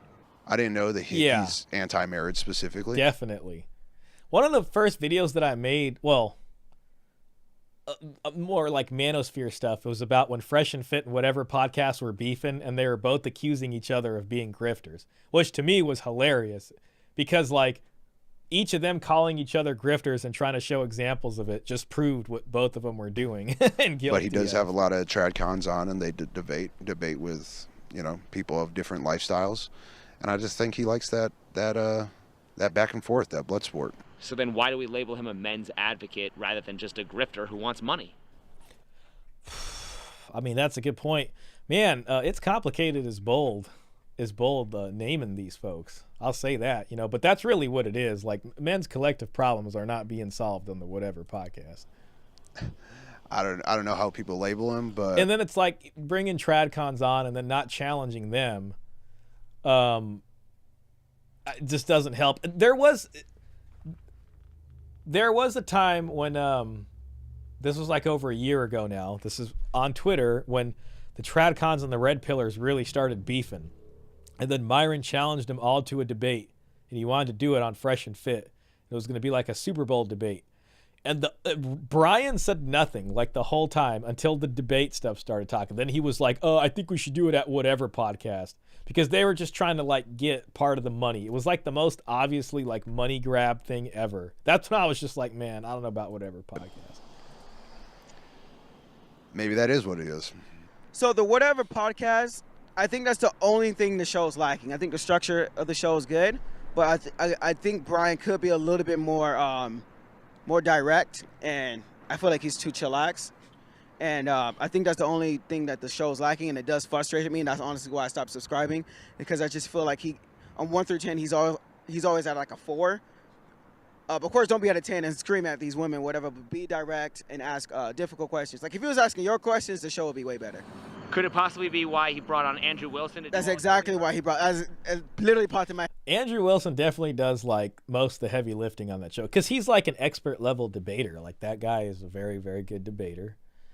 And it's just like, I think he's basically like the co-host now. I mean, it just seems like he's always on there. When even if I see their live, it's like, oh, him again. And it's just like, yeah, and I mean, he's a Tradcon, maybe a Paleocon, I think would be the right way to say it for him. But yeah, if you're Brian, you're just like, man, just bring this guy on and then just keep this going and going and going. Hey, before you said that, that's why I love Andrew Wilson so much. He's doing his dirty work, unfortunately. He's doing what he's too scared to do. Continue bringing on traditional conservatives to promote marriage. Because traditional conservatives is the new Red Pill alliance, and I think it's just them making money together, you know. Anti-women works well with Republicans, you know. Can you elaborate a little more on that? What do you mean? I think they purposely are trying to get those younger men to start voting Republican early by telling them that the world's against them and that they have a disadvantage, and that Red Pill kind of helps nurture them into becoming Republicans. See, it was definitely, I mean, that was definitely a funnel, you can say. And we talked about that before, like a Tradcon hijacking of it. And, you know, I'm sure if you're like the conservative party and you see a big subsection of men looking at this, and then it's like, we got to get in there. We got to steer them towards us as the answer. And bringing Tradcons and Daily Wire folks on the show is the way to do that. And you can even say that show had a big effect on getting men to vote conservative, only because if they're watching that show constantly and it's just Tradcon conservative stuff, then, you know, it'll sway them that way. Same thing as Republican and Democrats. They literally only talk about the other side so they can get their side across instead of talking about the issues with their own side. It's at the end of the day, it's all propaganda. I think that's a good point. Let's look at the comments. I know this one was a long one. Let's look at the comments, though. Okay. This is pinned by the creator. So, thank you for making this video. I don't see many men, even in the comment sections, pushing back against the obvious flaws in much of the Red Pill content. They say promiscuity is bad, yet in the same breath encourage you to better yourself. Physically, financially, and mentally, just to sleep with a bunch of women. It never made sense to me. There are some truths. Here's the cat. There are some truths in what they say, but it's become so muddied and it's now a toxic concoction that will only worsen the issues between men and women. I mean, we're definitely spiraling down. I believe men and women were supposed to find each other much earlier and grow together, not make two separate puzzle sets, then try and merge them. You know, he sounds like a little Tradcon. Are you actively fighting for the divorce laws, child custody laws, domestic violence laws, and false accusation laws to be made fairer to men? It says, of course not. She's too busy profiting off of it. I don't know who they're talking about. Tell that to the women who have been pampered endlessly over the last 100 years. The Red Pill already solved the source of all the problems. Now it's up to the individuals to do what you do next. That's a kind of like every man for himself thing. There's no new knowledge to be had, but there's lots of opportunity for grifting. The RP is simply harsh, inconvenient truths, just like in the Matrix, from where the term came. But now the term's been hijacked by bunches of grifters selling in many cases questionable self-help courses to lonely and desperate men. I mean, yeah, we see a lot of that. Then this notion of it is even further propagated by normies who don't know any better, completely destroying the original meaning of the term. That's definitely true. Let's see the next main comment. The problem with RP is that once he absorbs the information RP provides, there's no need to continue hearing the same thing over and over again. Men know what the deal is now, and you are seeing men withdraw from society relationships. The onus is now on women to show us that they are willing to change, to bring us back to the table. If not, then society will die. Another thing, I think I did it on stream. I read this Reddit thread, and someone had a good comment, and he said that most of the people who found the RP that was going to, Red Pill stuff was going to work for them, they eventually just leave the space, and they don't participate. And most of the people who are left are almost like kind of doomer people, or people who don't really use the advice, but kind of just sitting there and just constantly have time to comment, and that kind of creates the echo chamber. Dave Chappelle, chivalry is dead and women killed it. RP isn't dead. It just had a boom period and a lot of the information just settled in. See, that's what we were talking about. That was the collective rage phase. The boom period ended, but what we're seeing now is people are literally using Red Pill talking points when they don't believe they are, and they just assume RP is the extreme RP stuff. Like you'll see people rattling off RP word for word, then 2 seconds later, I hate the red pill guys. Yeah, honestly, I like this guy's comment. The version of red pill we're used to more recently is definitely dead. That's the extreme stuff. You know what I mean? And what'll happen is like even Tradcons now will talk about this, and they will use RP sort of information that came out of like the original red pill as if they're the ones who realized it. But it's like, no, you didn't. But you know, I get it. The red pill isn't dying. The guys who got in the red pill are now applying it to their lives. Like the guy mentioned in this video, a young guy turns 18 every day, and the content is now for new people who need it. Man, I thought he responded. Where's him at? Sneako, Rolo, Sartain, Tate have all discussed the topic of red pill dying, so I'm not making this up. Yeah, we looked at the Sneako one earlier. That's true. Red pill definitely isn't dead. It's being presented by the wrong people on mainstream, but in reality, men have been awakened to the things that they need to be made aware. Yeah, so I think when red pill is mentioned in this episode, it's really talking about the more recent iteration of, you know, these self-improvement, hyper-masculine guys.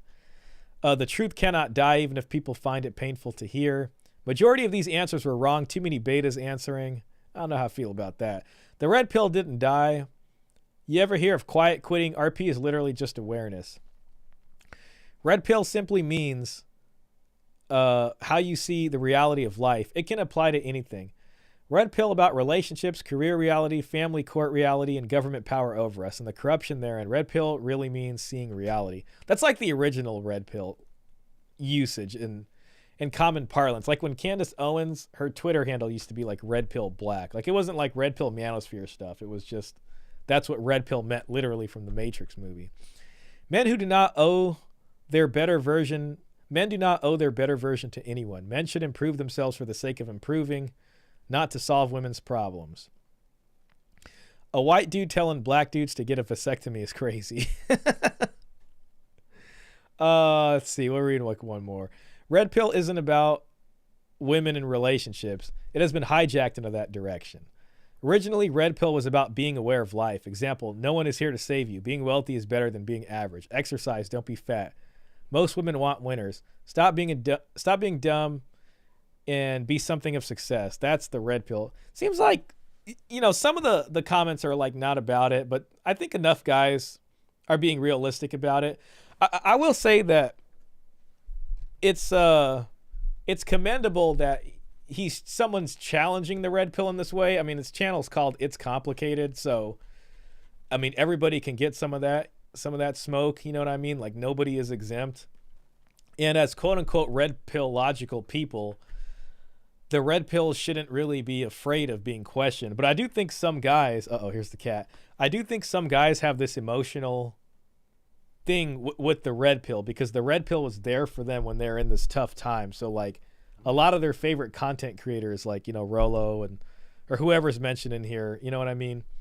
They probably just don't like their favorite characters being called out, you know, especially if they're like, you know, a Fresh and Fits, like, super fan or something like that. Then it probably pisses them off. And they're like, hey, what do you mean? You know what I mean? Because they have this emotional connection with it. But we should welcome red pill stuff being questioned like this and not be angry about it.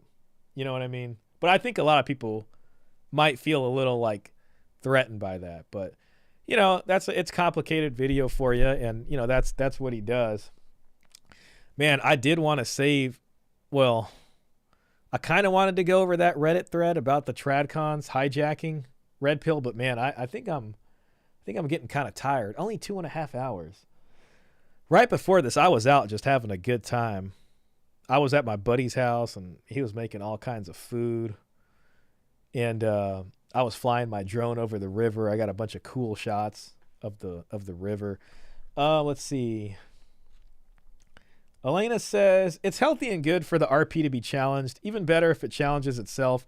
Yeah, and that's what I see here. I mean, you know, It's Complicated channel. He's been in the game for a long time. And if you've been watching him for a while, then, I mean, you know, I think you can see kind of like that he's a true red pill creator. So I wish I could see like bigger content creators react to this one. I would love that. Just welcome any viewpoints. Big brain. Hey, Vapor. Hey, man, how long you been there for? Great to see you, man. But yeah, I kind of want, you know what, man? Maybe we'll just go over the Reddit thread. The hell with it. It's like 2.5 hours. I think I could spend another 15 minutes on this. Because I feel like it's just so relevant to what we've been talking about. And I just got to like not be tired, you know what I mean? Have Tradcons taken over the Red Pill? So this is from 10 months ago. And this is on Purple Pill Debate. You just joined? Well, welcome in, man. I noticed a shift in the manosphere these past few years. I like that this is from 10 months ago. So it's like, this is what I was noticing too around then. Klaus says, that's how science works. A theory is challenged, and if it can be defended, it is accepted as valid. Yeah, and it's like, you know, if the Red Pill has kind of gone off course, then challenging it is going to help to sift some of this stuff out. And I think it takes a lot of courage also to do that. You know what I mean? Because a lot of other content creators might not like that, or just people who are like kind of like super fans. But, you know, overall, I think it's good to have that conversation. I mean, why shouldn't a MGTOW guy and a Red Pill guy and a self-improvement guy and a men's rights guy all sit together around the table and have a discussion about the pros and cons about each of their respective viewpoints? That would actually be some interesting new, or in the after pill guy, like that would be some content people could see, you know what I mean? Kitty, she is really enjoying herself. She's been so good. She was just sleeping on that couch. She must understand English because she heard me say I was going to end soon. But no, we're going over this Reddit thread. She's like, oh, it's time to hang out now. She's such a good cat. She just appeared one day outside of my house, and it was like a car alarm just crying outside, like, and she was just hungry. It was just like somebody just abandoned this kitten. Now she lives here. Not allowing challenging means you don't believe in your theory. Yeah, or like you have this ego investment in it. You know what I mean? And then at that point, it's like the Red Pill just will become an echo chamber that's like no better than the feminist echo chamber. And you see, like when a place becomes an echo chamber, you see how off the rails people get. Like all those like people crying about Trump winning, those people are so deep in an echo chamber. And it's because like they've silenced all challenging of their ideas, or they've banned anybody who had any legitimate criticism, even if it was coming from their own camp. And it made them so like out of touch with reality that like when that's what Trump derangement syndrome is. So like when Trump wins, they just can't cope with it. You know, it's crazy. And you know, that could happen to the Red Pill if we don't do this kind of thing. Power through it. Oh yeah, we're powering through.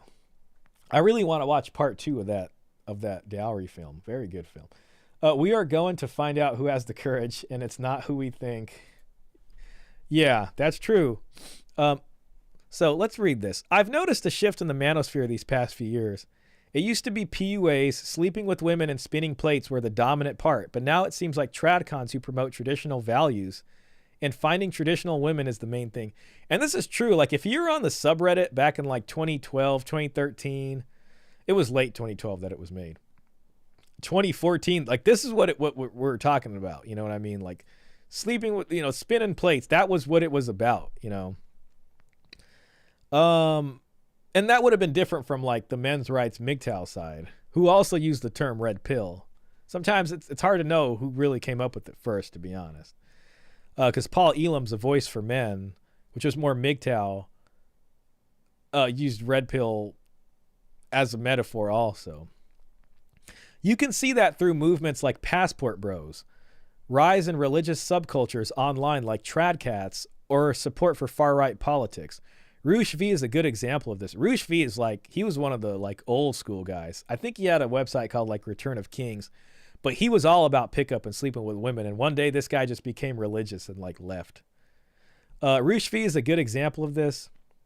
Went from writing bang guides on how to have sex with women in different countries to denouncing that lifestyle and converting to Orthodox Christianity.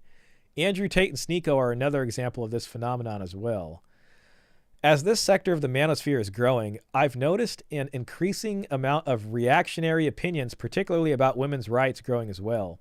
Things like women shouldn't vote, giving women the right to vote brought down Western civilization, hating on women in college, calling any woman who works a job a girl boss, calling unmarried women past the age 25 cat ladies, old hags, etc.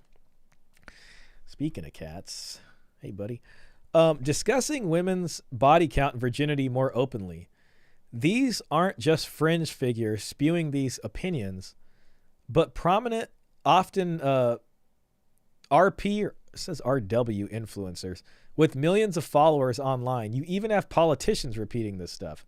So do you think Tradcon have replaced the old red pillars in popularity? If so, why do you think Tradcons have been more successful in getting their message out? So that's an interesting question right there. Listen, ultimately, if you're saying Tradcon is the conservative party, they got big money behind them. And whatever podcast to me kind of represents something like that, where like, I think, I don't know, obviously, but Brian is incentivized. Like, of course, it's good business for Brian to have the Daily Wire guys on his show. And because those guys are like, they're handing out the $100 million contracts to content creators. You know what I mean? So it's like, they find these things and then big money just goes after it. Mr. Pitt says, yes, Roosh ran the Return of King's website. He eventually walked away from the PUA lifestyle. Running game and cold approaching definitely has a shelf life on it. Yeah, I remember that. I think there are threads on the old Redpill subreddit that talked about what happened with Roosh V when it happened. And like, I think people were surprised by then, or like, it was just something that was interesting. And then that was one of those rare times where like, then people started having this philosophical discussion about like why that happened. And, you know, can you actually hit a wall with the PUA stuff? I mean, once you've slept with, I think anybody who gets into that, there is just a certain amount of women that once you sleep with them, you're just like, okay, I've done this like enough, you know, like this is what this is, you know what I mean? So let's just look at some of the comments because this brought up pretty good discussion. So do you think Tradcon have replaced the old red pillars popularity? This guy says, because PUA was way more effective pre-dating apps, you actually did get laid just by running game, LOL.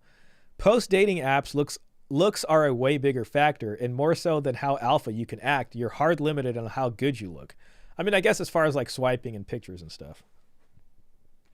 It's increasingly harder to break into the hookup scene, and guys who aren't in it don't want to date women who are AFBB, so the desire for traditional women has risen. That's an interesting thing. Do you guys agree that dating apps ruined pickup artistry? I think Coach might agree, because he always kind of like, he's not really like a cold approach guy or advocate for that. And dating apps maybe made women less sort of, I don't know, vulnerable to pickup artistry because, you know, back then you're getting dates from people you meet in real life, but if they're doing it mostly online, they could be super selective now.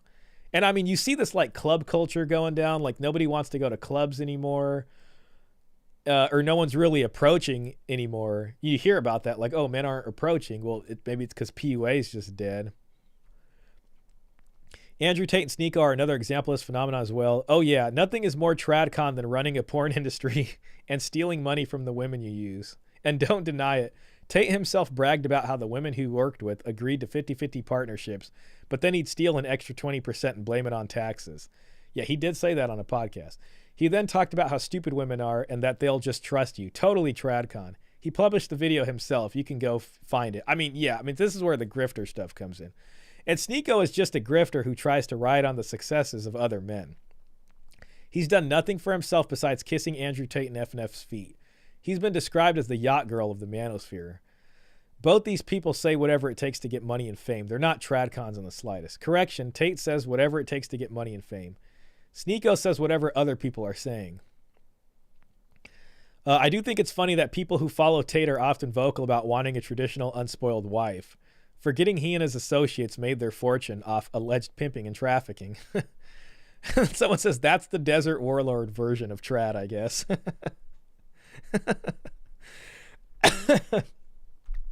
Trads are quite different from Red Pill. Trads seek that men and women adhere to strict and cooperative gender norms. Red Pill is an assertion that if women will not hold their end of the traditional bargains, then men won't do either. And I get this part. I do. While feminists are keen on denying this, traditional concepts of chivalry, respect for women, and women first are what Red Pillers seek to emancipate from. I think this is a good, succinct way to kind of describe the situation. I actually like that. Mr. Pitt says, I think dating apps ruined a lot more than PUA. They ruined clubbing, cold approaching, and even attempts to make a romantic connection face-to-face. Yeah, I definitely think so also. And it's hard to say why, because sometimes you think, okay, if women are complaining about no one approaching them, then like maybe it would work. But at the same time, it seems like that really happened, and that's why like pickup artistry went away. The one pickup artist that I really like is Matt Cross. And but I guess I can say he's more of like a red-pilled pickup artist, if that makes sense. So he knows all that stuff, but when he talks about pickup artistry, like, I don't know, like I think he just talks about it in an interesting way, and there's like so much to learn. Like if you watch his videos from like 5 years ago, those are like straight gold right there. I love watching his stuff. So I don't think PUA has like no value. I think it does. But at the same time, I think for a lot of people, it just doesn't work, especially after dating apps. That's an interesting thing to think about. Triglycerin says, I think there's 4 main reasons for that. Number 1, the original demographics are themselves leaving the pussy plaza and seeking to settle down. That makes sense. Yeah, I mean, yeah, they've probably hit that. They're tired of the candy store or whatever, and they're just like, all right, what next? And they're all going the Roosh V route. So the traditional conversation seems more interesting to them. Number 2, there's diminishing returns for most methods. Number 3, there's a major trend of young blue and lower end white collar religious conversion amongst people on the spectrum, i.e. a demographic with 80% singlehood rates. I wonder if he means spectrum like autism. A lot of people who'd be red-pilled or used to be are now mainly into MGTOW bodybuilding and general self-improvement. So you have a lot of people leaving, some converting into something else, and new populations with more quote-unquote trad ideas trying to turn back the clock. Oh, and some got low SMV girlfriends and blue-pilled.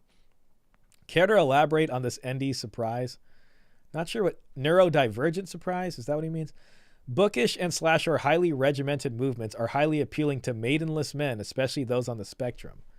Quintuply, so when they teach rather than shame abstinence, you can of course become an anti-natalist communist, but for those who don't, religions, especially Abrahamic ones, hold a unique appeal. There was never going to be a beta uprising, but a jihad crusade is pretty effing close, and I think they realize that on some level. I see. So they moved more towards Tradcon because there was no collective effort to get a beta uprising, at least a secular one.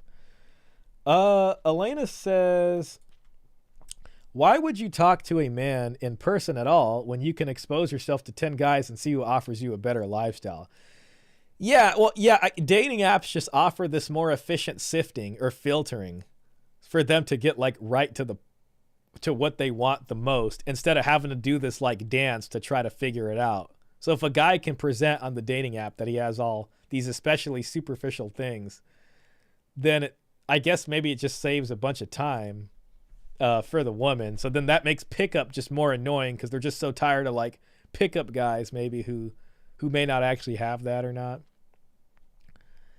And then if you're a guy who's like really attractive anyways, maybe you don't have to pick up because you can just go on the dating apps and most of the chicks are going to be swiping right on you anyway. So then it works for those guys. So the only people who are left out there picking up are like, it almost becomes a signal that if you're picking up, it should be an instant like no, because that's what they got to rely on. Yeah, that is an excellent point. Very much so. Tradcons have taken over the manosphere, not the red pill. See, the red pill is just dying all on its own. This is a really interesting thread. This is because, number 1, Tradcon generates more outrage, attention, and money. Yeah, see, that's true. That's like where like whatever podcast is, right? It just gets more views. It is clear that the root of the problem is female autonomy. The red pill pickup artist tricks don't work as long as that exists. How far the movement gets is up to women. They appear to be sleepwalking so far. This guy says, female autonomy is not an issue for TRP pickup artistry. The whole point is to get good or shut the F up, with the disclaimer that if you're not at least average in looks, you're effed, without heavily compensating. This is going to be some black pill stuff. Women being fully autonomous is great for the men who can compete. Much easier to get no strings attached. Well, yeah, I mean, those guys and spin plates, the guys at the top are getting it all. You know what I mean? At least a lot of it. How far the movement gets is up to women. They appear to be sleepwalking. If you ask most feminists who or what is the biggest threat to feminism, women, many of them will say turfs or swerves with absolutely no hesitation. I can't remember what a turf is. I got to look that up. Meanwhile, I'm like, that's great and all, man, but have you noticed the literal nuclear bomb brewing over in the manosphere? Let me just look up turf real quick. It's going to bother me. Turf meaning. A person whose views on gender identity are considered hostile to transgender people, or who opposes social and political policies designed to be inclusive of transgender people. Okay, now what the heck is a swerf? Damn, there's all these things. SWERF is an acronym for Sex Worker Exclusive Radical Feminism. Its ideologies and acronym itself have raised questions and potential divisions in feminist thought. Okay, that's interesting. Huh. Let's see. Let's just get past that. Political conservatives recognized that a lot of men were upset, and it was easy to get them to blame feminism. Yeah, see, this is where the hijacking comes in. And they also have a double desire of making sure these people still vote for their party, especially if their party's not doing anything to help men. And leftists for their struggles. They desperately needed a way to boost their voter base. Hate is a great motivator. I think, you know, she's got a good point there. If you come across a lot of these guys, they sincerely seem to think banning women from the workplace and repealing the 19th Amendment would solve 99% of world problems. It's quite scary. The Taliban think this too. Okay. Not sure I think there's a stronger overlap of late, but there are also plenty of us liberal red pillars. Yeah, so that would be like a secular red pillar. And there are leftist red pillars in addition to liberal ones. That's interesting. I'll read a couple more comments. Robert Spencer, okay, trans exclusionary feminist. I think I'm going to need to spend some more time reading about turfs and swerfs. It seems like that's infighting on their side, but it would be interesting to know, like what regular feminists think about turfs and swerfs. Also, shout out to you, Robert. Always a pleasure, sir.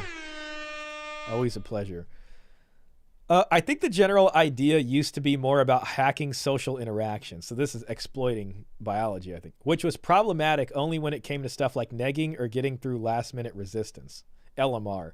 Most of what I see now is self-victimization cries from boys who basically complain that the system is stacked against them and female agency should be mitigated to create a level playing field. I also think that the old PUA stuff seemed centered around getting bimbo types, but didn't have the same fixation with women under 25. I wonder if that's true. Let's see. This was the legacy of the dating culture and dynamics that existed decades ago, before dating apps. This was a weird transitional period when most guys were putting off marriage and realized the bloop life script was over. But before the 21st century, most authoritarian feminist rules were fully in place, and more men were all about getting away with stuff in the pub or on the dance floor. Most obviously avoiding LTRs generally, but there was also a lot more discussion in the sphere about specific ways and tricks to manipulate women into doing what you want. Women, and more specifically feminists, aren't stupid though. They realized laddish 90s culture for what it was, a mindset revolving around taking advantage of them. They responded by taking full advantage of social media and the internet to punish and shame men for what was sometimes legitimately deplorable behavior, but also increasingly extended to anything women didn't like men doing or not doing. They also successfully advocated the introduction of unprecedented and draconian rules in workplaces and public spaces and the law to more directly control men's sexual and social behavior. The rest is history, and the PUA was dead. What happened is that increasing numbers of men have realized that they're not going to ever be the exception to the rule. The TRP fantasy of being the cool alpha male is the high-value man who has it all and breaks all the rules and gets away with it because of his individual superiority and smugly looks down on the horde of lesser men who worry too much out of justified insecurity is just that, a fantasy. This is actually a really interesting comment. I like that. Mr. Pitt says, this is a good thread. Like, see, this really is good debate here. The real issue is the government backing women at every turn. Got pregnant with the wrong guy, child support. Got married and you weren't happy, alimony. Yeah, exactly. It's really mitigated many of what used to be consequences for women. I mean, listen, if this was back in the day, I mean, before birth, like having sex was no joke. Somebody can get pregnant, you know, then you got a whole nother, oh no, now she's going to be bad. Oh no, it's all over. But yeah, so it was like you had an incentive to be, hey, no, don't do that. Oh, she sees me on the screen. You had an incentive to be like really protective, and it's like if you mess that up, things were gonna be all bad. Now with birth control, it's opened up this new gray area, these new horizons of behavior that just weren't possible before.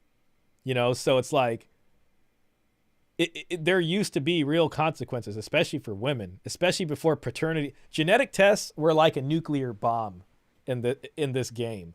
You know what I mean? Because prior to that, it's like, if you could not say who the dad was, how can you then pin that on somebody? It now becomes a burden on the family, on the community as a whole. Yeah, she's being actually really good today. I'm like very proud of her. She's really cool. I think when I first got her, she had like a lot of anxiety because she was abandoned outside, so she probably was just like tripping. So she always, I don't know, just needs to be like close. But now I think she's like relaxed and she's like, okay, yeah, I live here. I could just chill out now. At least that's what I'm hoping for. So,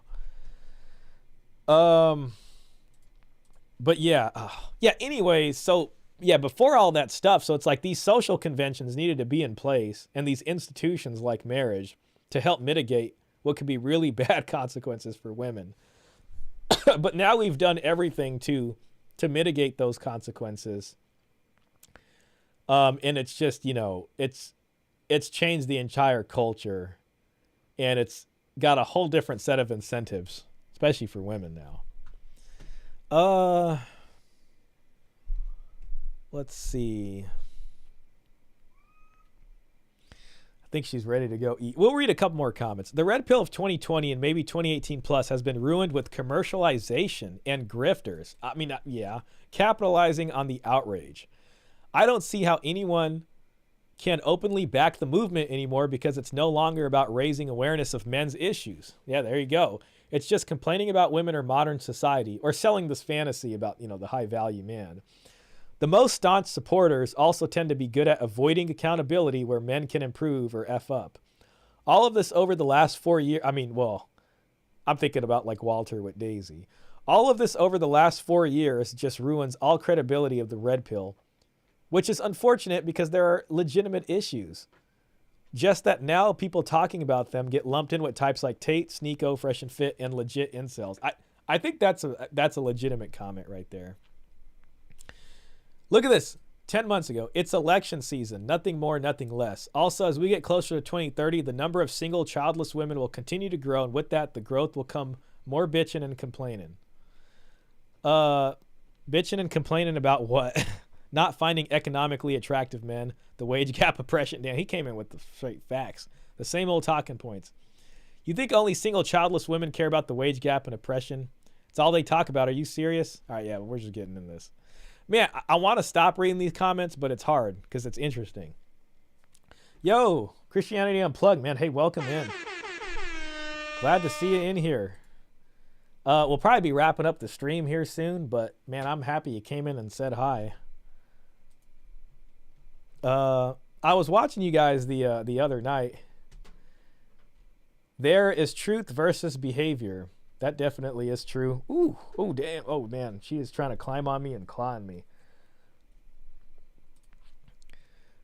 We'll read a couple more of these and then we'll call it. Absolutely, ever since MGTOW Red Pill popped off in 2018, the PUAs and Tradcon adopted the logo because they realized they couldn't keep up the illusion anymore. People like Tate, Pearl, and others are trying to be based gurus when they are only in it for the bag. The red pill is a tool that both players and serious men looking for a wife can use. This is a very, very positive man here. What I've seen take over is they are being catty Karens with each other being petty. Their conventions are like cat fights. There's truth there. I also see it's become more about just hating on women, with many of them and cherry picking. I've seen the content on and off for about 8 years now. And really a person that needs to scour content just to mock people cringe. Tons of the RP channels on YouTube are all about just finding random content just to mock women. They pick some small minority and act like it's a norm. All that said, well, I will say TikTok gives a lot of fuel for that fire. All that said, I'm all for anyone trying to make money, but trying to make money mocking people cringe, just bad energy. There's truth to that. It's a general cultural shift. In the early days of RP, guys were still liberal. The economy was stable. The future looked like growth. People are now disillusioned with liberalism, and neoliberalism is considered a failed project at this point. And yes, a lot of hypocrisy has been exposed in the feminist movement. It's a backlash going on right now.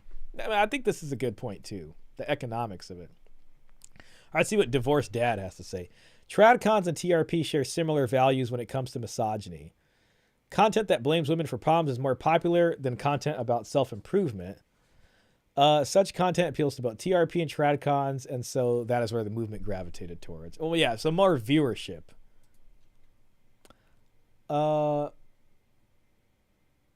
I'll read. It gets addicting. I'll read like a couple more. This is from Pro Woman Pill. Enjoys shitting on anti-feminists. Okay, so this is like a super feminist person.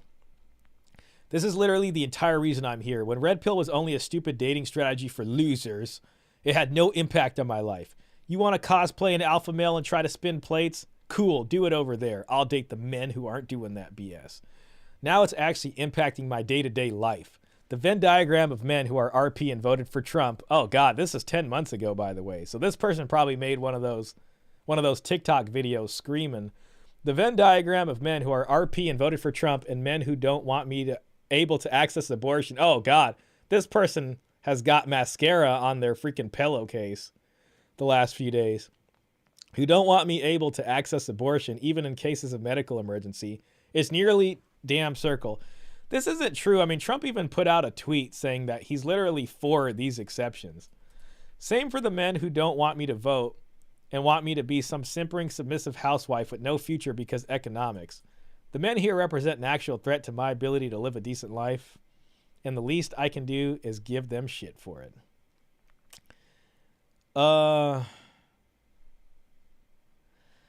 The obvious rejoinder from many chuddies might be an unkind reminder that feminists have been making men's lives miserable for a century at this point. Now, yes, it may be your turn to suffer once again. To be fair, all except the very most lucky of us will inevitably be doled out at least our fair share of suffering. That's one thing we can count on. This person is very pragmatic.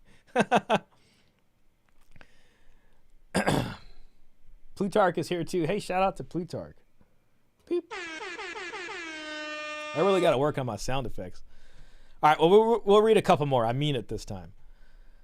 Secret Sorbet says, more like both Tradcons and PUAs are dying and being replaced by either true MGTOW nihilism black pill on one hand or political extremism on the other.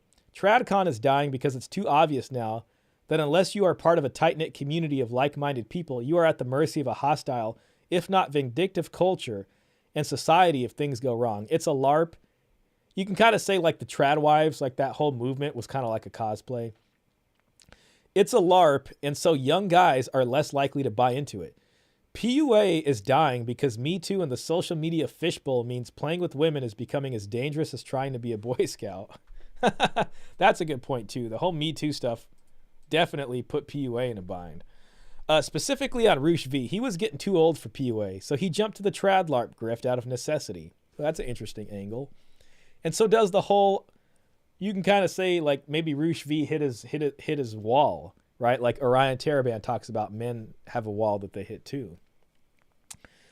And so does the whole I've had my wild fun, but now I've matured and I'm ready to settle down now routine. He's basically a cottagecore trad wife roasty, just the male version, cottagecore. It's not even so much that trad is replacing PUA, just that PUA is so obviously outmoded in the looks-maxing dating app Me Too era that jumping ship to anything else can admittedly look like a change of circumstances rather than hard. I'm going to give this person a thumbs up. Oh, it's too late now. It's been archived. That was a pretty good comment. I think that's pretty interesting. LOL, I went to watch football with friends tonight, and these women mad at MAGA wouldn't leave me alone. Made it back to hotel room alive. Oh, yeah, you got to be careful out there. Some of those people are starting to abandon reason. Like, I just don't get it. I also don't get why they would make all those TikToks of them, like, crying, and they know they're going to be made fun of. Like, that is just fuel for... I don't understand why they would put themselves on blast like that. Tradwives are cosplay. We've been saying it. Oh yeah, they definitely are. We love this comment by Secret Sorbet. Yeah, I wish I could upvote that. That one was very insightful. Okay, this will be the last one. Purple Pill Man says, oh, what the hell? Get away. It's funny because I always thought the original TRP was much closer to Tradcons than to what degeneracy passes today as TRP. See, I think the original MGTOW movement might be closer to Tradcon. And I think originally back then, I might have it wrong, but I think they advocated for more like traditional stuff, I think. Though I'm not sure. For them, it was a hard pill to swallow that walking away from a traditional role, men going their own way, was kind of like the better option for them. Verbally abusing women is okay. Manipulating your girlfriend or wife is okay. Cheating is always okay if your girlfriend or wife has low libido. The original TRP didn't know about starter girlfriends, much less spinning plates. No, this is dead false. Spinning plates was the beginning of TRP. Yeah, this person kind of has it wrong. They're so wrong that I got to like read another comment. Oh, another one from Secret Sorbet. Oh my God. Well, Secret Sorbet did amazing on his last comment. What's happened, OP, is that people are losing faith in the idea of rising above it all as an individual. This was the promise of TRP. Yeah, see, this is the self-improvement mantra. That, yeah, sure, most people are idiots, but if you understand how things really work, you can still end up on top. Yeah, and back then the TRP was about, you don't talk about the red pill. You don't talk about the red pill because it was like you had this secret little red book, playbook, and that gave you an advantage because most people just were still plugged in. You know what I mean? So they were able to take advantage of that at that time. In reality, dating apps and what technology generally has done to society has made the competition so fierce, this is going to be hoflation, and the rules so both rigid and dizzyingly hard to keep up with, that both self-improvement and trying to stay, this is going to be the self-improvement hamster wheel, that both self-improvement and trying to stay savvy and socially aware started to seem like a new kind of slavishness. It's going to be the alpha simp. As bad as the blue pill. This is going to be red pill is blue pill. We just watched the video on it. And the fact that even charming, charismatic, and attractive men like Russell Brand could be Me Too'd proved that high-value target, that's Coach Greg Adams, proved that you could have all the right moves and still become a target. No better than... This guy, Secret Sorbet, really understands the deal here. No different from Billy Beta, the married provider guy. Yep, even though it's outside of the marriage. Because if they weren't committing to marriage, then they were able to exploit the system another way through the Me Too. If TRP isn't really viable anymore as a viable alternative to the blue pill, and no amount of understanding women's psychology, lifting harder, or wearing fuzzy hats will even likely result in a good outcome, really, what's left? And see, this is the problem, right? Because Myron's book talks about short-term options. But doing all this does not result in a long-term option. So what's left? Giving up, black pill, or overturning the table by changing society somehow, whether through conventional and constitutional political action or otherwise, white pill. Wow. I wish I could upvote that. What I can do is save it, though, because I'm very impressed with that this frozen dessert has to say. Lawsuits are the new divorce. CGA. Yep, exactly. That was a really, really good Reddit thread. I really actually enjoyed that. And and fairly recent. To me, 10 months is pretty recent. And I think that answers a lot of stuff. And that also kind of provides a better justification of why, red pill is blue pill makes sense, So it's like, we're kind of in this space. I feel like the whole boat is stagnant right now.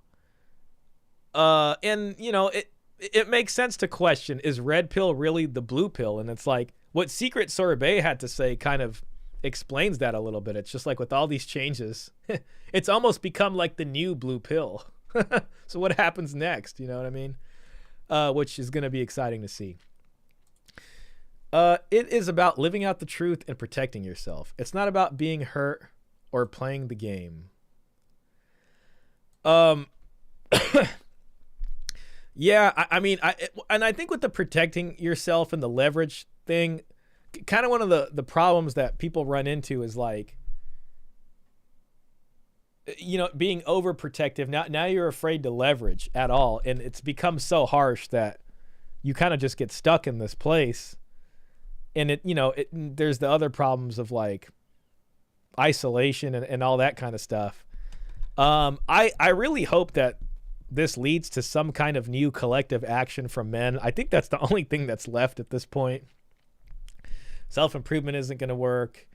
And it almost, I guess, would make sense. Like men, I guess, either have to become political at this point on a collective level somehow. And what that means and what that's going to look like is yet to be seen. I don't know if we're going to dismantle the welfare system, especially if the economy gets worse and all that kind of stuff. I mean, hopefully it doesn't get worse, especially with Trump in office. We'll see what ends up happening. Maybe some amazing, I want to have a positive mindset about this. I do want to be hopeful for the future. Hopefully we get some really cool things coming up. I don't know why. I just think of Elon Musk and I think about his like rocket ship coming back down and being caught by that thing and making Mars space travel better. You probably won't catch me going to Mars, but hey, maybe they'll go on Mars and find a bunch of amazing things over there. I'm personally celibate. I am okay with never remarrying, but I am open to it. Just very cautious. Yeah, I mean, I think a lot of folks are of the same mind, and some people deal with it differently. You know what I mean? I know you're a religious guy, so being celibate makes sense. And you being religious, there is a spiritual benefit to that. People who are probably more secular minded, that's going to be a little harder for them because it's probably harder for them maybe to derive meaning from that. I'd say where you're at in life, because you're on the other side of that, with children and all that. So that helps. I would say the kind of like dark version of you, like in the sense of like a secular non-religious would be like Coach Greg Adams, where he's had kids and he's been divorced and got screwed over. But now he goes to the junior college, as he calls it. So guys are like in one of those two positions, a lot of them. Or they're just kind of dating around and just putting up with it as best they can. I think a lot of younger guys are in that position because especially if they haven't experienced that stuff. So, that's kind of the situation, unfortunately. I think we looked into this pretty good. This was an enjoyable episode. Again, I'd say this one's probably one of his more controversial episodes. And, he's done a lot of stuff on like feminism and stuff like that, but why not turn the magnifying glass towards Red Pill? It's a lot to talk about there. And it's only freaking fair at this point. I think we do need to take a hard look at ourselves and try to figure out what's going on. There was a lot of just embarrassing things that happened over the last few years and a lot of losses and stuff like that. And I think a lot of like some of the, I don't want to say worst people, but a lot of people who are kind of involved in the most controversy are loving this Trump win right now. And they're trying to jump on it and be like, yeah, maybe even take credit for it a little bit. I mean, whatever, everyone contributed in a certain way. If it makes everybody positive, I think that's a good thing. So I don't know. I do feel very hopeful. I hope good things happen from that. And yeah, I'm definitely gonna call it here. My cat Mimi, she's been very well behaved, so I better go maybe make sure she's eaten. We've been sitting in here for like 3 hours and 5 minutes now. But yeah, it's a fun stream. I'm glad that everybody came. Shout out to everybody. Christianity Unplugged, Mr. Pitt, Plutarch, Elena, I appreciate you being in here. We'll make something happen soon with the show. Resurgence of Sanity. We had Vapor in here. We had Klaus in here. Mr. Pitt, the absolute legend. Yeah, so aside from that, I might do some video game streams on Twitch. No pressure to watch that. I've been thinking about not streaming on Twitch like this stuff and just doing the video game stuff there. It's starting to become cold over here. And I just want to hibernate and play some video games. So if you like that stuff, then I'll be on Twitch doing that. Though I don't have a schedule for that, so